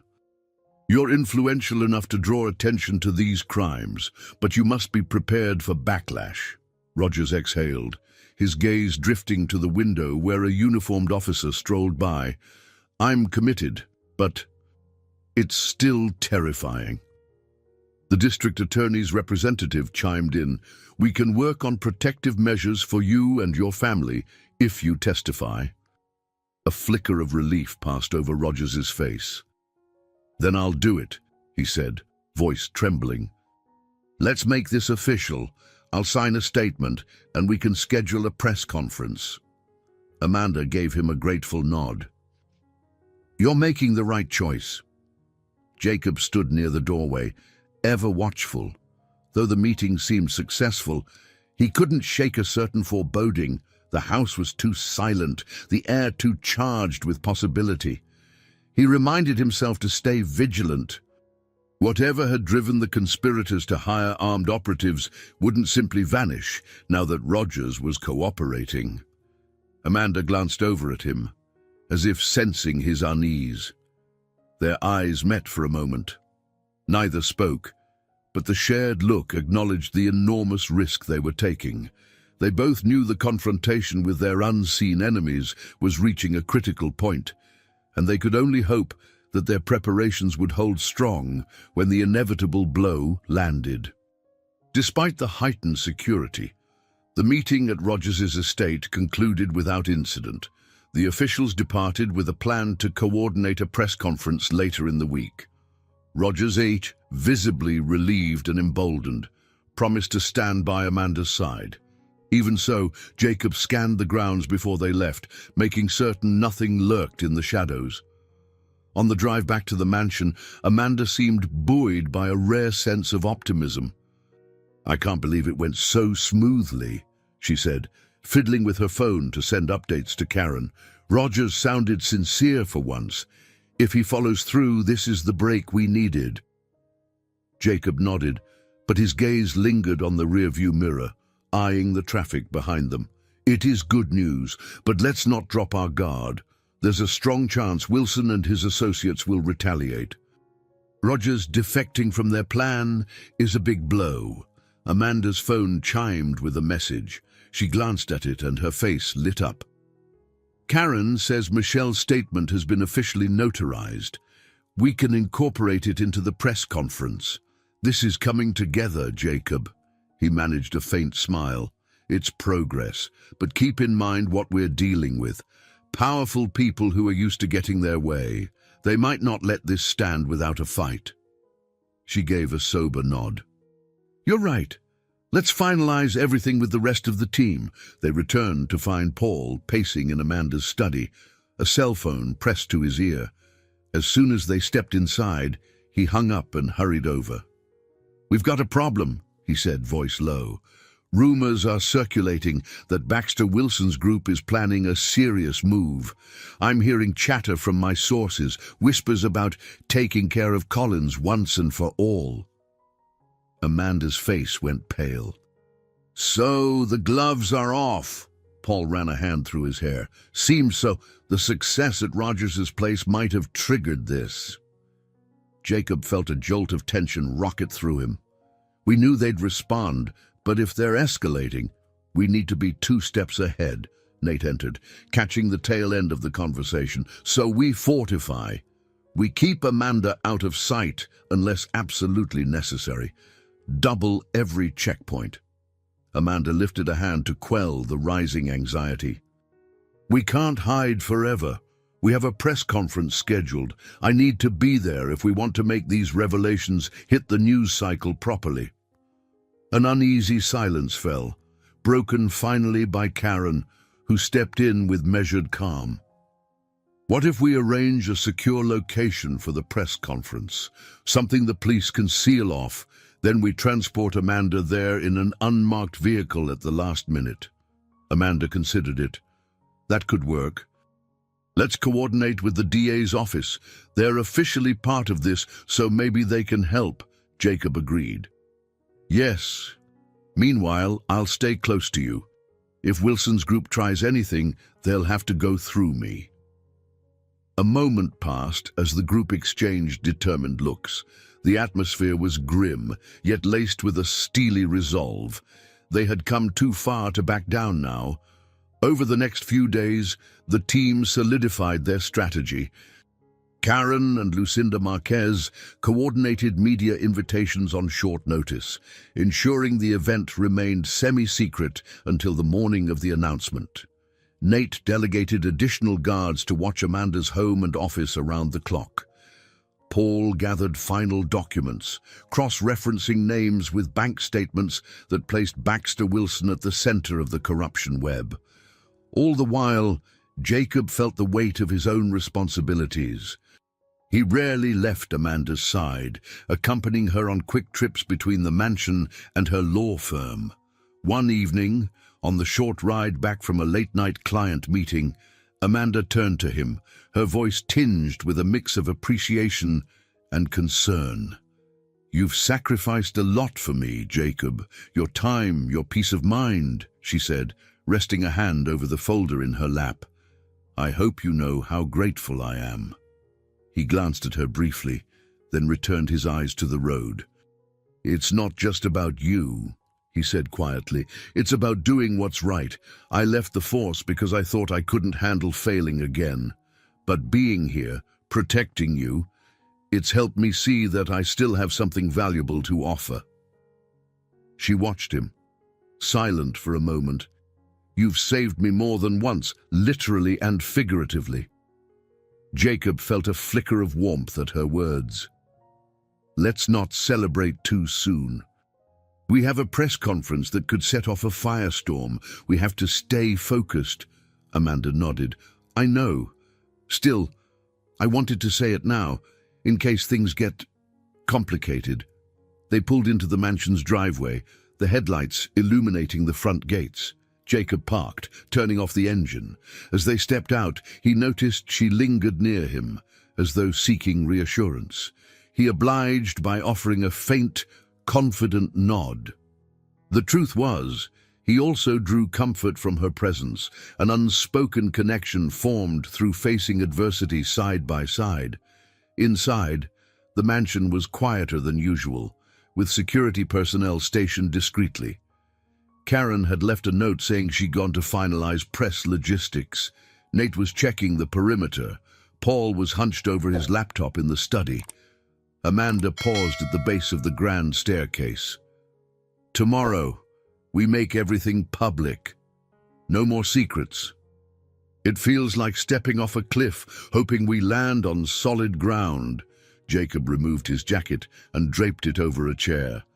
We'll be ready. She managed a small, determined smile. I believe we will. They parted ways, each consumed by thoughts of the looming showdown. Jacob climbed the steps to his room, each footstep echoing in the hush of the corridor.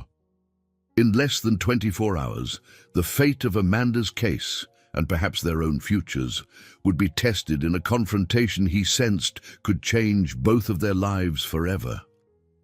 Dawn broke over Los Angeles with a brilliant wash of orange and pink. The sky seemed to promise clarity, but beneath that serene canvas, a storm was brewing. Amanda's mansion was a hive of activity. Guards in earpieces strode purposefully around the grounds. Karen and Lucinda huddled over laptops at the dining table, and Nate paced by the entrance, checking his watch repeatedly. In the study, Amanda stood by a mirror, smoothing out a tailored black blazer. Her expression was resolute, but Jacob noted the slight tremor in her fingers. He stepped inside quietly. She caught his reflection. "Good morning," she said softly, turning to face him. He nodded. "You ready?" "As ready as I'll ever be," she replied, exhaling sharply. "It's surreal, about to stand before cameras and name these people publicly." "Just remember, you're doing the right thing," he said. "The evidence is solid. Rogers is backing you. Michelle has sworn statements. This is our moment to shine a light on everything." Amanda straightened, her eyes searching his face. "I'm grateful you're here, Jacob. I couldn't do this alone." He offered a tight smile. "Let's focus on making sure nothing goes wrong during that press conference." At mid-morning, a small convoy left the mansion. Amanda and Jacob rode in an unmarked sedan, while Karen, Lucinda, and Nate followed behind in another car. Police escorts blended in with traffic to avoid drawing attention. They headed for a secure auditorium on the outskirts of downtown, a location arranged by the district attorney's office, surrounded by officers loyal to the cause. Upon arrival, the heightened security was immediately apparent. Metal detectors at the entrance, uniformed officers patrolling the perimeter, sniffer dogs checking every corner. Amanda, accompanied by Jacob, slipped in through a side door to avoid the crowd of reporters gathering at the main entrance. Inside the auditorium, bright overhead lights illuminated a stage with a podium bearing the seal of Los Angeles County.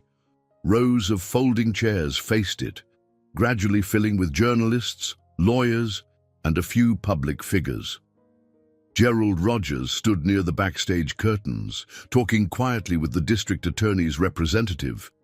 He offered Amanda a curt nod when she arrived, the tension in his shoulders betraying his nerves. Lucinda guided Amanda to a small conference room where they could finalize notes. Karen fussed over the lighting, ensuring it wouldn't wash Amanda out. Jacob stood just outside the door, scanning the hallway, mindful of any suspicious movement. At last, the moment approached.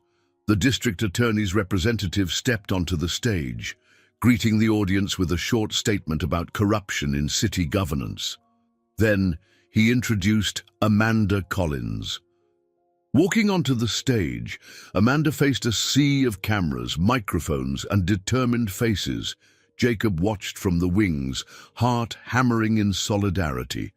She cleared her throat, her voice resonating with the professionalism and conviction she had honed in countless courtrooms. For years, we've suspected a network of corruption involving powerful individuals and public funds, she began. Today, we present new, irrefutable evidence, backed by sworn statements from multiple witnesses. She lifted a folder and recited key findings: fraudulent property deals, money laundering through shell corporations like Avasec Solutions, political bribes. The names of Baxter Wilson and others peppered her speech, each accusation landing like a hammer blow. Gasps and furious scribbling from the press punctuated her words. Gerald Rogers stepped forward, voice unsteady but resolute, confirming his personal knowledge of illicit transactions. Michelle Hayes, her face blurred in a pre-recorded video statement, recounted threats aimed at silencing her. The crowd murmured in shock. Camera shutters whirred. Jacob Mestey, from his vantage point, noticed a figure entering the auditorium's rear, a tall man with silver hair, vaguely familiar. Something about him rang alarm bells in Jacob's mind. He tapped Nate's shoulder, gesturing subtly. Nate nodded and peeled off to investigate. Meanwhile, on stage, Amanda concluded, "We are calling on the city, on law enforcement, and on citizens everywhere to demand accountability. Corruption won't end if it stays hidden in the dark. Today, we shine a light." A burst of questions flooded from the reporters. Amanda fielded them with a calm firmness, occasionally deferring to the district attorney's representative. Rogers answered queries about his past complicity, admitting mistakes but emphasizing his resolve to come clean. Despite the tension, the press conference seemed to be achieving exactly what they wanted: a public, undeniable disclosure of the corruption ring's players. Suddenly, Jacob heard Nate's voice crackle through his earpiece. "Jacob, we've got an issue. The man with silver hair. It's the same guy we encountered at the charity event. He's not armed, but he's definitely not press. I'm having him escorted out." Jacob tensed. "Good work. Keep me updated." He glanced at Amanda, who was handing off the microphone to the DA's rep.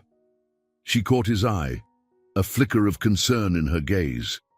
But he offered a reassuring nod. Everything seemed under control. For now. As the press conference wound down, applause mingled with the clamoring of reporters eager for more details. Amanda stepped off the stage, face shining with equal parts relief and apprehension. Jacob approached, noticing the slight tremble in her hands. "You did it," he said quietly. "You got the evidence out in the open?" She managed a small smile. "Yes, but now the real fallout begins." They were ushered backstage, where Karen and Lucinda offered congratulations and hurried instructions about media follow-ups. Rogers lingered, looking dazed but hopeful. The district attorney's office staff were already preparing official statements to file charges against several of the named individuals. On paper, they had won a major victory. Yet Jacob knew the most dangerous moments often followed such a public confrontation. Their enemies, exposed and humiliated, might lash out in desperation. "Stay close," Jacob reminded Amanda, gently touching her elbow.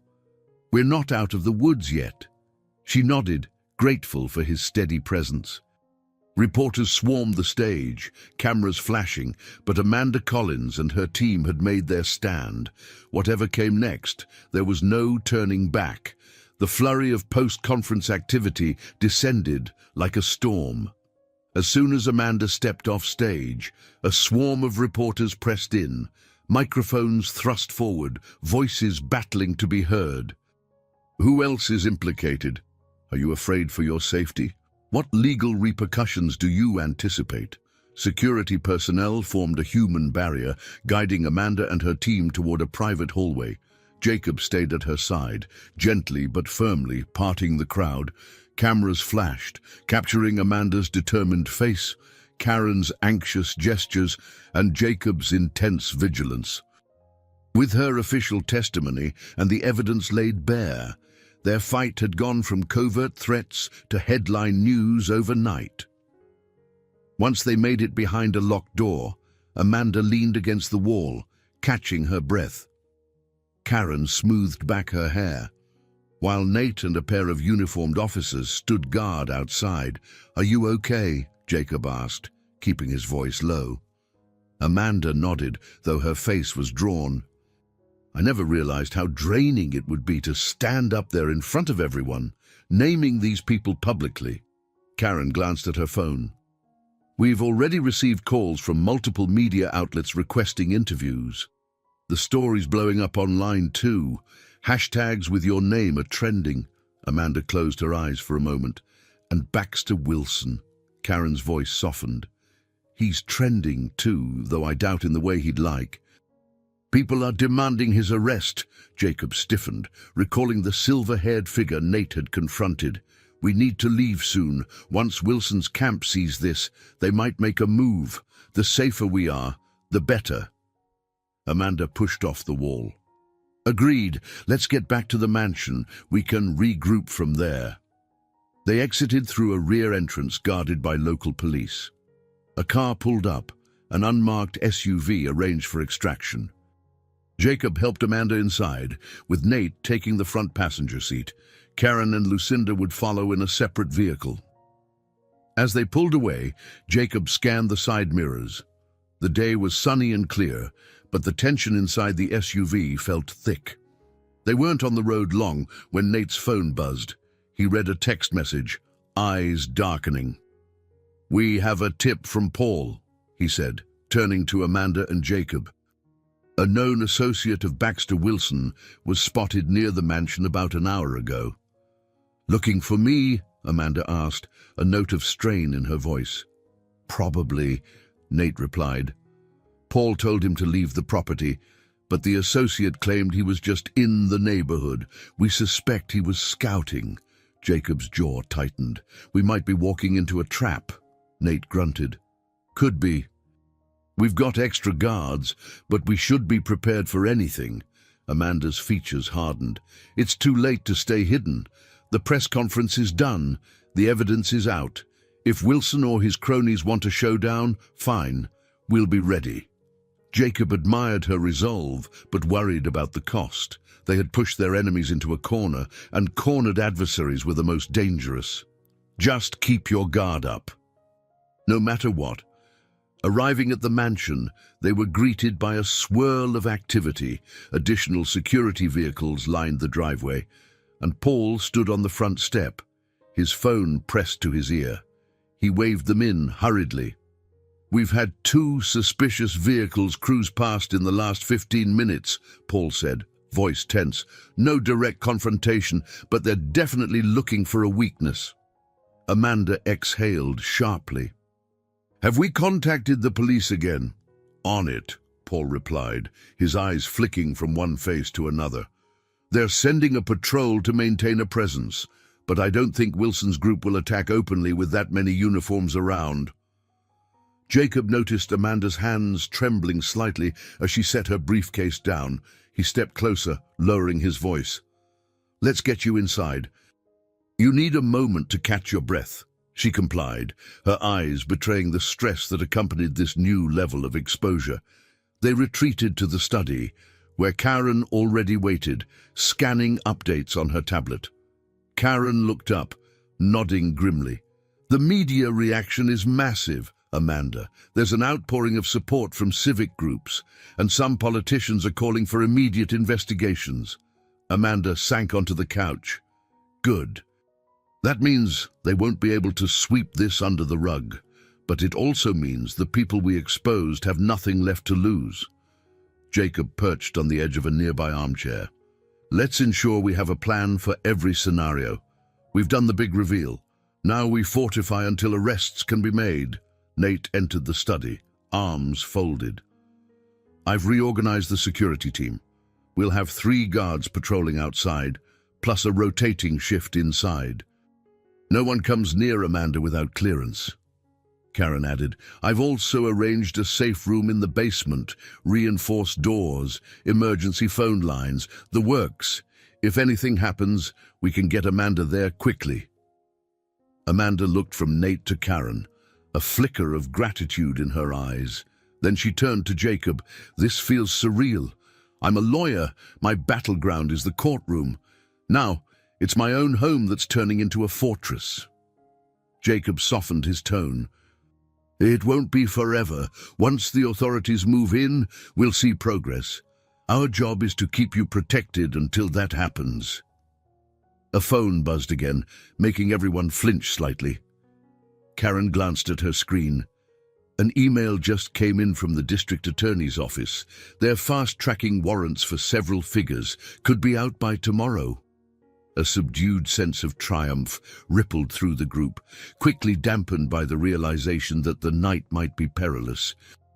Amanda rose from the couch, shoulders squared. Then we hold the line. No one backs down. Tomorrow, the law steps in. She exchanged a meaningful look with Jacob, whose silent nod conveyed his unwavering commitment. For better or worse, they had crossed the threshold. The truth was out. The city was listening. And as the sun set behind the mansion's tall hedges, the stage was set for what would come next, whether it was the relief of justice served or one final, desperate gambit by those determined to silence Amanda Collins forever. Morning arrived with an unusual hush around Amanda's mansion. The staff moved quietly through the corridors, and the security detail maintained a vigilant watch on the gates. Only the steady hum of L.A. Traffic beyond the high walls reminded everyone that life outside still buzzed with excitement and uncertainty. In the study, Amanda sat at her desk, scanning the latest news coverage on her laptop. The press conference from the previous day had exploded across every major media outlet. Images of her standing at the podium were front-page stories on local news websites, accompanied by headlines about corruption, arrests, and the possibility of major political upheaval. A swirl of coffee in her mug reflected her restless state as she clicked through article after article, each more sensational than the last. Jacob stood near the window, arms folded, keeping an eye on the driveway. He could see uniformed officers patrolling the grounds, and beyond them, the occasional flash of a camera lens from a determined reporter camped outside the perimeter. "They're hungry for more quotes," he commented quietly, noticing her concerned expression.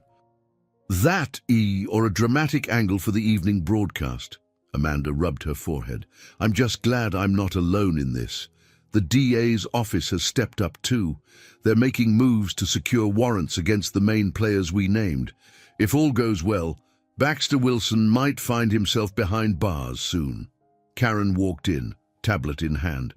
"We have a small update. The judge assigned to expedite those warrants is reviewing the paperwork now. It could still take a day or two. Meanwhile, a few folks from the city council are calling for your immediate testimony under oath."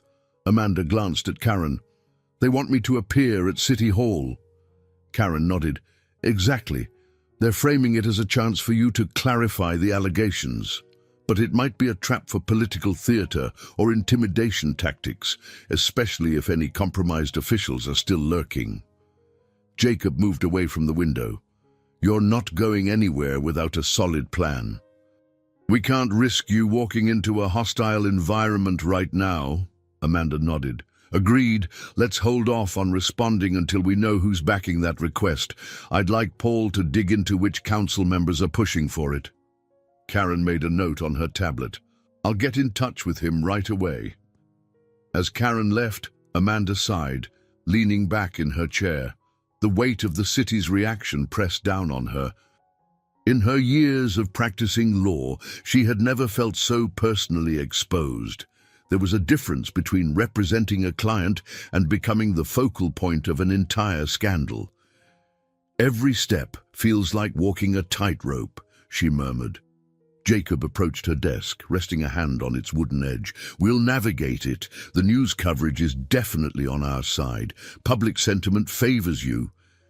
People respect bravery." "Maybe," Amanda said softly, "but that might make Wilson's associates even more desperate to strike now, before any arrests happen." Jacob didn't deny the possibility. He simply nodded, offering a calm reassurance with his eyes. "I'll double-check perimeter security. If you need to go anywhere, we'll plan it down to the last detail." Later that day, the mansion received an unexpected visitor. Miguel Vasquez, Jacob's old friend from the LAPD. He arrived in a police cruiser, stepping out with a purposeful stride. Jacob greeted him in the foyer, mindful of the uniformed officers watching closely. "Miguel," Jacob said, offering a handshake. "Didn't expect to see you in person." Miguel returned the handshake, a quick, supportive squeeze. "I have some news. Thought it best to deliver face to face." Amanda, who had just come downstairs, paused at the foot of the grand staircase. Miguel inclined his head politely, then turned to Jacob. "We've got intel that Baxter Wilson might attempt to flee the state. A source spotted him talking to a private pilot. That could mean he's about to skip town." Amanda's eyes narrowed. "If he disappears, it'll be a lot harder to bring him to justice. Can the LAPD or the DA's office do anything?" Miguel shrugged, removing his cap. "We only have circumstantial proof he's planning to run. Without the finalized warrant, we can't legally detain him. Our hands are tied until the paperwork comes through." A frustrated silence settled. Amanda's grip on the banister tightened. "This is the problem with bureaucracy. If we lose him now—" Jacob placed a reassuring hand on her shoulder. "Let's hope the judge signs those documents fast."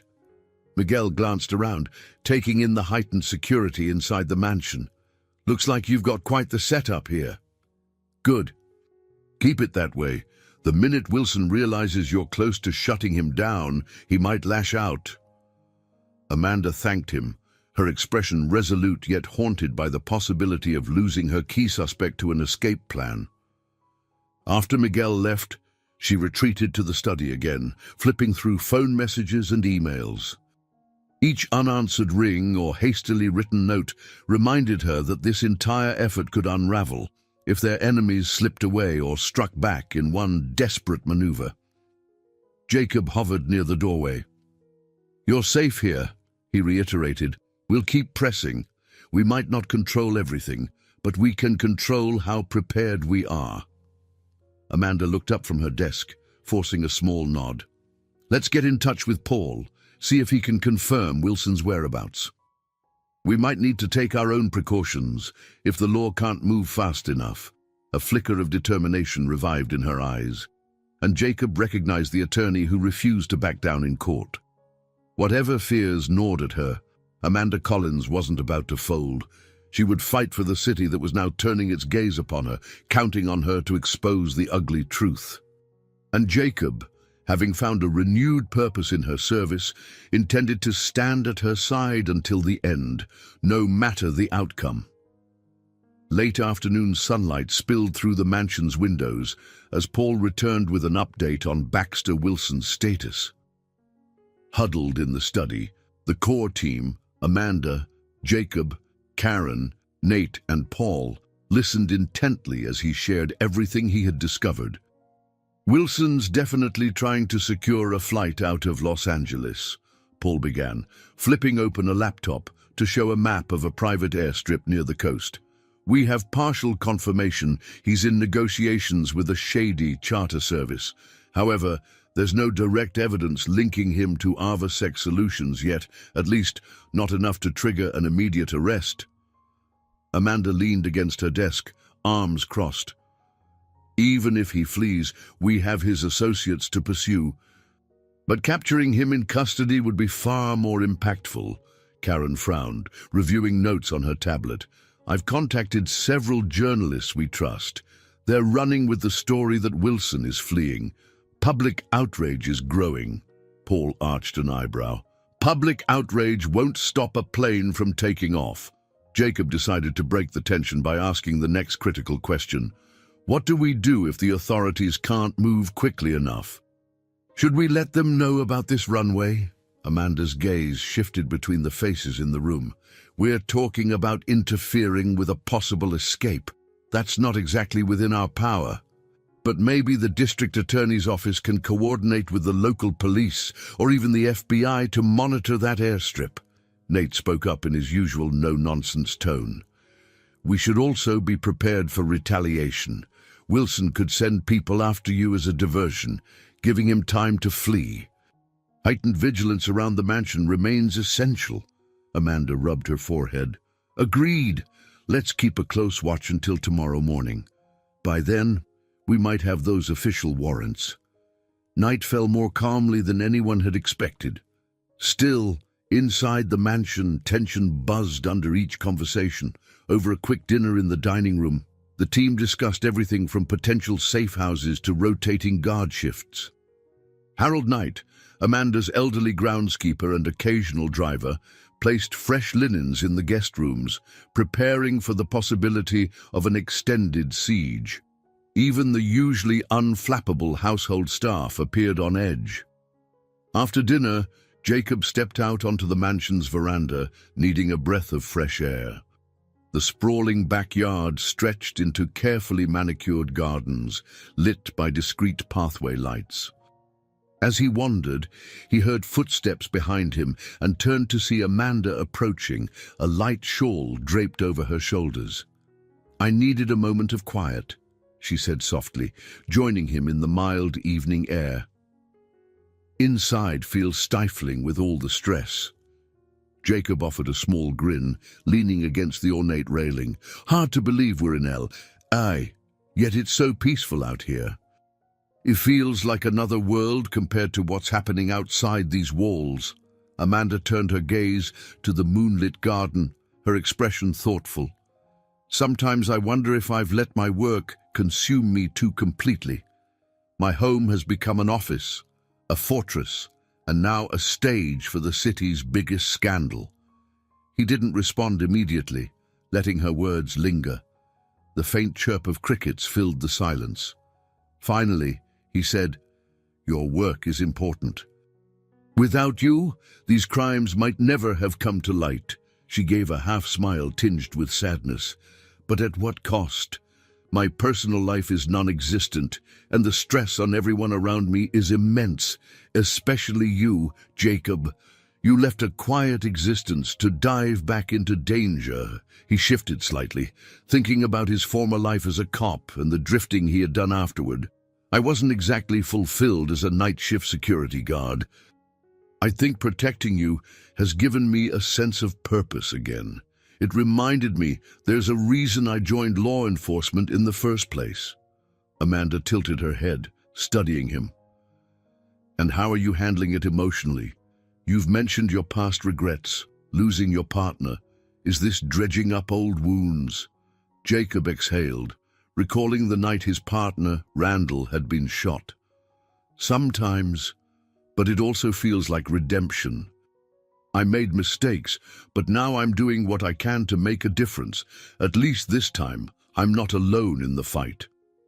Her eyes shone with empathy. "You're definitely not alone."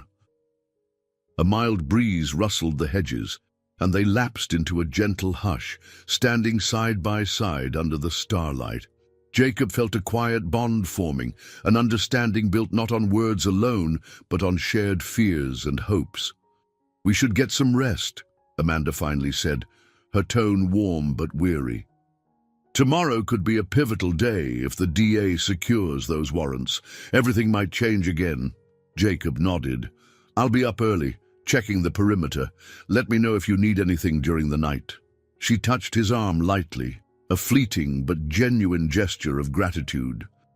Then she turned and walked back inside, leaving him with the soft glow of garden lights and the flicker of an emotion he could no longer ignore. a cautious but growing affection for the person whose life he'd been entrusted to protect. Sighing, he raked a hand through his hair and followed her into the mansion, determined to remain vigilant no matter what the next day might bring.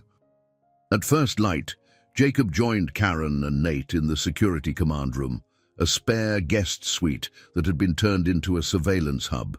Computer monitors displayed live feeds from cameras around the mansion's perimeter. Karen sipped coffee, eyes scanning the screens, while Nate checked in with 2 guards posted along the outer fence.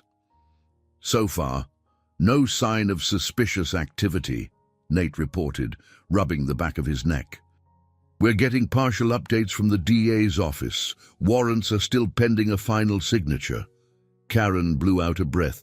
At least no news is better than bad news.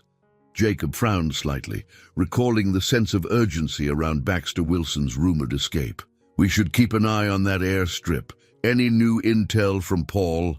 Karen tapped her tablet. He's been trying to confirm if Wilson actually boarded a plane last night. So far, there's no record of any unauthorized flights. Jacob allowed himself a small relief. Maybe Wilson realized it's too late to run without raising red flags. The next hour trickled by in tense anticipation until Paul finally called. Karen answered on speaker.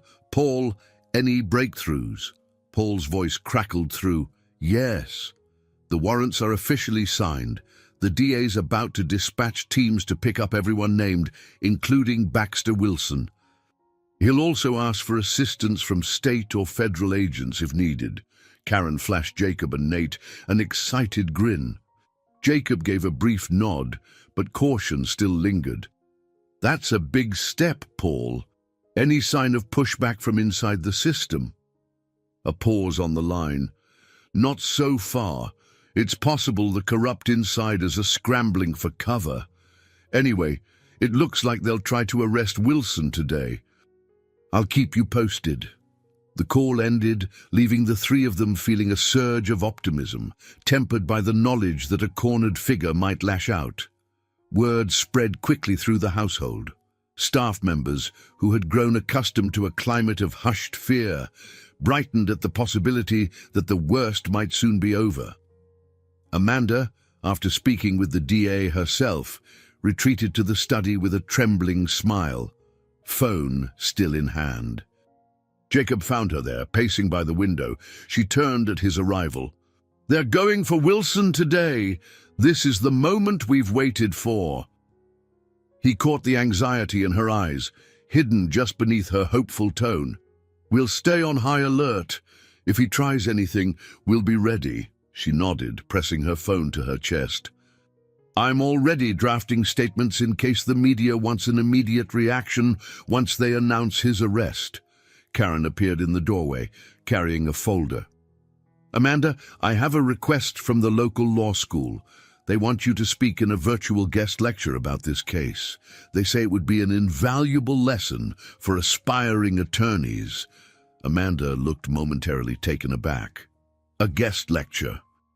My focus right now is on ensuring these arrests go smoothly. Karen held out the folder. They know that, but they see you as a role model for legal ethics under pressure. They're curious how you balance the moral implications, the threats, and the public disclosures. Amanda's cheeks warmed. I never intended to become a teaching figure. I was just doing what I had to do. Jacob watched her reaction, remembering how she once believed she had to go it alone. Now people wanted her to share those lessons. You've handled everything under extraordinary circumstances, he pointed out. Why not share the insight with future lawyers? It could do some good. She pursed her lips, then took the folder from Karen. All right, once the arrests are complete and things calm down a bit, I'll consider it. Karen offered a small grin, then left them alone again.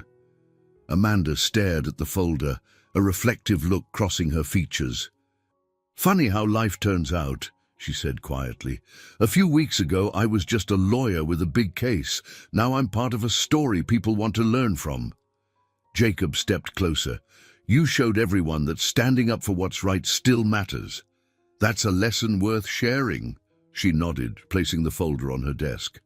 I guess so. Let's hope the next chapter of this story includes actual justice. Her voice faltered slightly at the last word, the weight of their quest settling over them again. Jacob placed a reassuring hand on the back of her chair. It's coming. One step at a time. They spent the rest of the afternoon exchanging updates with Paul and the DA's office. The net was closing around Baxter Wilson and his co-conspirators. With each hour, it felt more and more likely that all the tension they had endured, the threats, the infiltration attempts, the pressure, would finally amount to the triumph of truth. Still, none of them could fully relax. By early evening, the sky darkened and a hush fell over the mansion once more. Amanda found a moment to email the law school, her curiosity piqued despite herself. She wrote a few lines about the importance of moral courage and the complexities of fighting hidden corruption, then saved the draft. It felt surreal, imagining how her ordeal could become a case study for others. Yet a flicker of pride warmed her chest at the thought of turning personal struggle into broader lessons. The day passed without word of Wilson's arrest, but the anticipation hung thick in the air. Night settled in, bringing a cautious sense of relief that no attacks had materialized. As Amanda locked up her study, she paused by the window, gazing at the security lights illuminating the lawn. Somewhere out there, forces she had challenged were facing the imminent reality of justice. And in this brief lull, she allowed herself to hope that when the sun rose again, the city would begin to shift toward a brighter path, one shaped by accountability and the courage of those who refused to stay silent. The following morning, Amanda awoke to her phone buzzing incessantly on the nightstand. She bolted upright, heart racing, half expecting bad news about another threat or a thwarted escape. Instead, she found a flurry of messages from Karen, Paul, and the DA's office. Blinking away sleep, she skimmed the texts, eyes widening at the headlines. Baxter Wilson in custody. Large-scale operation busts key members of corruption network. Amanda Collins's evidence leads to early morning arrests. A shaky sigh of relief escaped her lips. She threw on a robe and hurried downstairs, nearly tripping in her rush to share the good news. She found Jacob in the hallway, wearing the same concerned expression until he saw her face. "They got him?" he asked, voice taut with anticipation. She nodded rapidly. "Yes, and several others. It sounds like the DA coordinated with federal agents. Baxter Wilson was arrested at the private hangar we discussed. Looks like our intel was right. He was literally on his way to board a plane." Jacob let out a sharp breath. "Thank God. That means the immediate threat should ease up." Amanda's smile lit her features, though her eyes shone with unspent tension. "We did it, Jacob. Or at least, we got to the point where law enforcement could do their job." Karen and Nate emerged from another room, each holding phones and looking equally stunned by the positive news. A collective wave of relief swept them, punctuated by a few exclamations of excitement. For a moment, the mansion felt like the site of a small victory party, though security still patrolled outside. The morning turned into a blur of phone calls and messages of congratulations. Amanda fielded requests for statements from news outlets. Karen handled scheduling for interviews and official press releases. Paul arrived in person, beaming from ear to ear, to confirm that multiple figures named in the corruption ring were now in custody. The justice system would take over from here, but the foundation laid by Amanda's evidence ensured these individuals would not simply walk away. By noon, the mood in the mansion had shifted from tense vigilance to measured celebration. The staff moved about with lighter steps, and Amanda finally allowed herself a proper breakfast, a stack of pancakes served in the sunny breakfast nook. Jacob joined her, sipping coffee and observing the transformation in her demeanor. "Feels different already, doesn't it?" he ventured, eyeing the swirl of syrup on her plate. Amanda nodded, though her posture remained dignified. "Yes, but I'm also aware it's not over. We'll have trials, testimonies, appeals. It could take months or years to unravel the entire network." Jacob leaned forward, elbows on the table. "You'll still be in the spotlight for a while. People will want to credit you for exposing this." "You prepared for that?" She paused, meeting his gaze with a hint of uncertainty. "I don't know if anyone is ever fully prepared to become a public figure.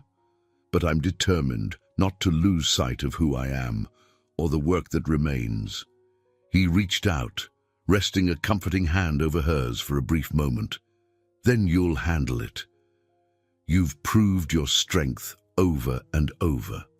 Her cheeks warmed faintly, but she didn't pull away. The conversation lingered there, a quiet intimacy forming between them, one shaped by mutual respect and the fires they had walked through together. By late afternoon, a sense of normalcy began to creep back into the mansion. Officers stationed around the property received orders to scale back their presence. The immediate threat level was significantly reduced now that Baxter Wilson and his top associates were under arrest. Nate oversaw the process, ensuring a smooth transition. Karen and Lucinda worked on a final media statement, emphasizing how the evidence Amanda collected would be used in court. A sense of pride glimmered in Karen's eyes, as if she, too, had found new purpose in aiding this cause. The household staff, no longer braced for crisis, chatted happily in the corridors, and the tension that once thickened the air was gone. Miguel dropped by in a squad car, stepping into the foyer with a tired but gratified smile. "Took a lot of people working together, but we got him," he told Jacob. "I wish I could have done more from the inside, but the important thing is, it's done." Jacob shook his friend's hand. "You did plenty. I appreciate everything." Amanda approached, offering Miguel her thanks as well. The officer waved it off modestly. "Just doing my job, and I respect how you did yours, Ms. Collins." Then, with a playful grin, he nudged Jacob. "You look like you found your spark again, buddy. Maybe this is your calling, private security work for the good guys." Jacob laughed softly. "Let's just say I'm not done figuring out my next steps." Amanda smiled at that, as if she, too, wondered what path Jacob might follow once the dust settled. As evening approached, a subtle calm enveloped the mansion. The front gates, while still monitored, were no longer sealed tight. Karen left early, eager to catch up on lost sleep. Nate prepared to rotate the guard schedule in a less urgent manner. Paul reviewed the last of his investigative files, satisfied that the immediate danger had passed. Jacob found Amanda in the study, tidying stacks of legal papers. She seemed more relaxed, though a familiar glimmer of purpose lit her eyes. "I'll be working with the DA's office for the next few months," she said, placing a binder on a shelf, "helping them prepare the prosecution against Wilson and his associates. It's going to be a mountain of paperwork, but it'll be worth it." Jacob tucked his hands into his pockets. "You've been living under threat for so long. I hope you can take a moment to breathe, too." She turned, scanning his face.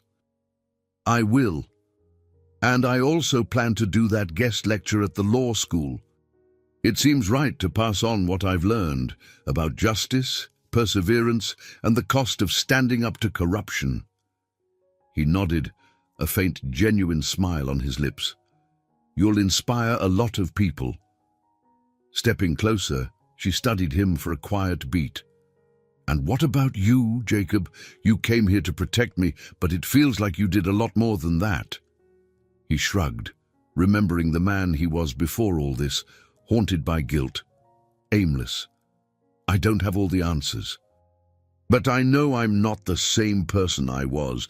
Working this case made me realize I can still do good in the world, that I shouldn't let my past define me."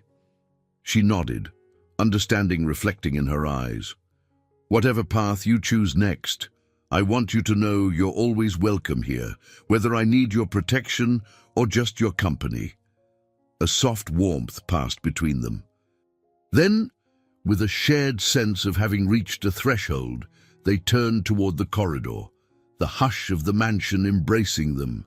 Outside, the city lights glimmered as they always did. But for Amanda Collins and Jacob Miller, everything felt transformed. The threats had forced them both to question who they were and what they stood for. And in that search, they had discovered not just the strength to confront corruption, but a deeper resilience and hope within themselves.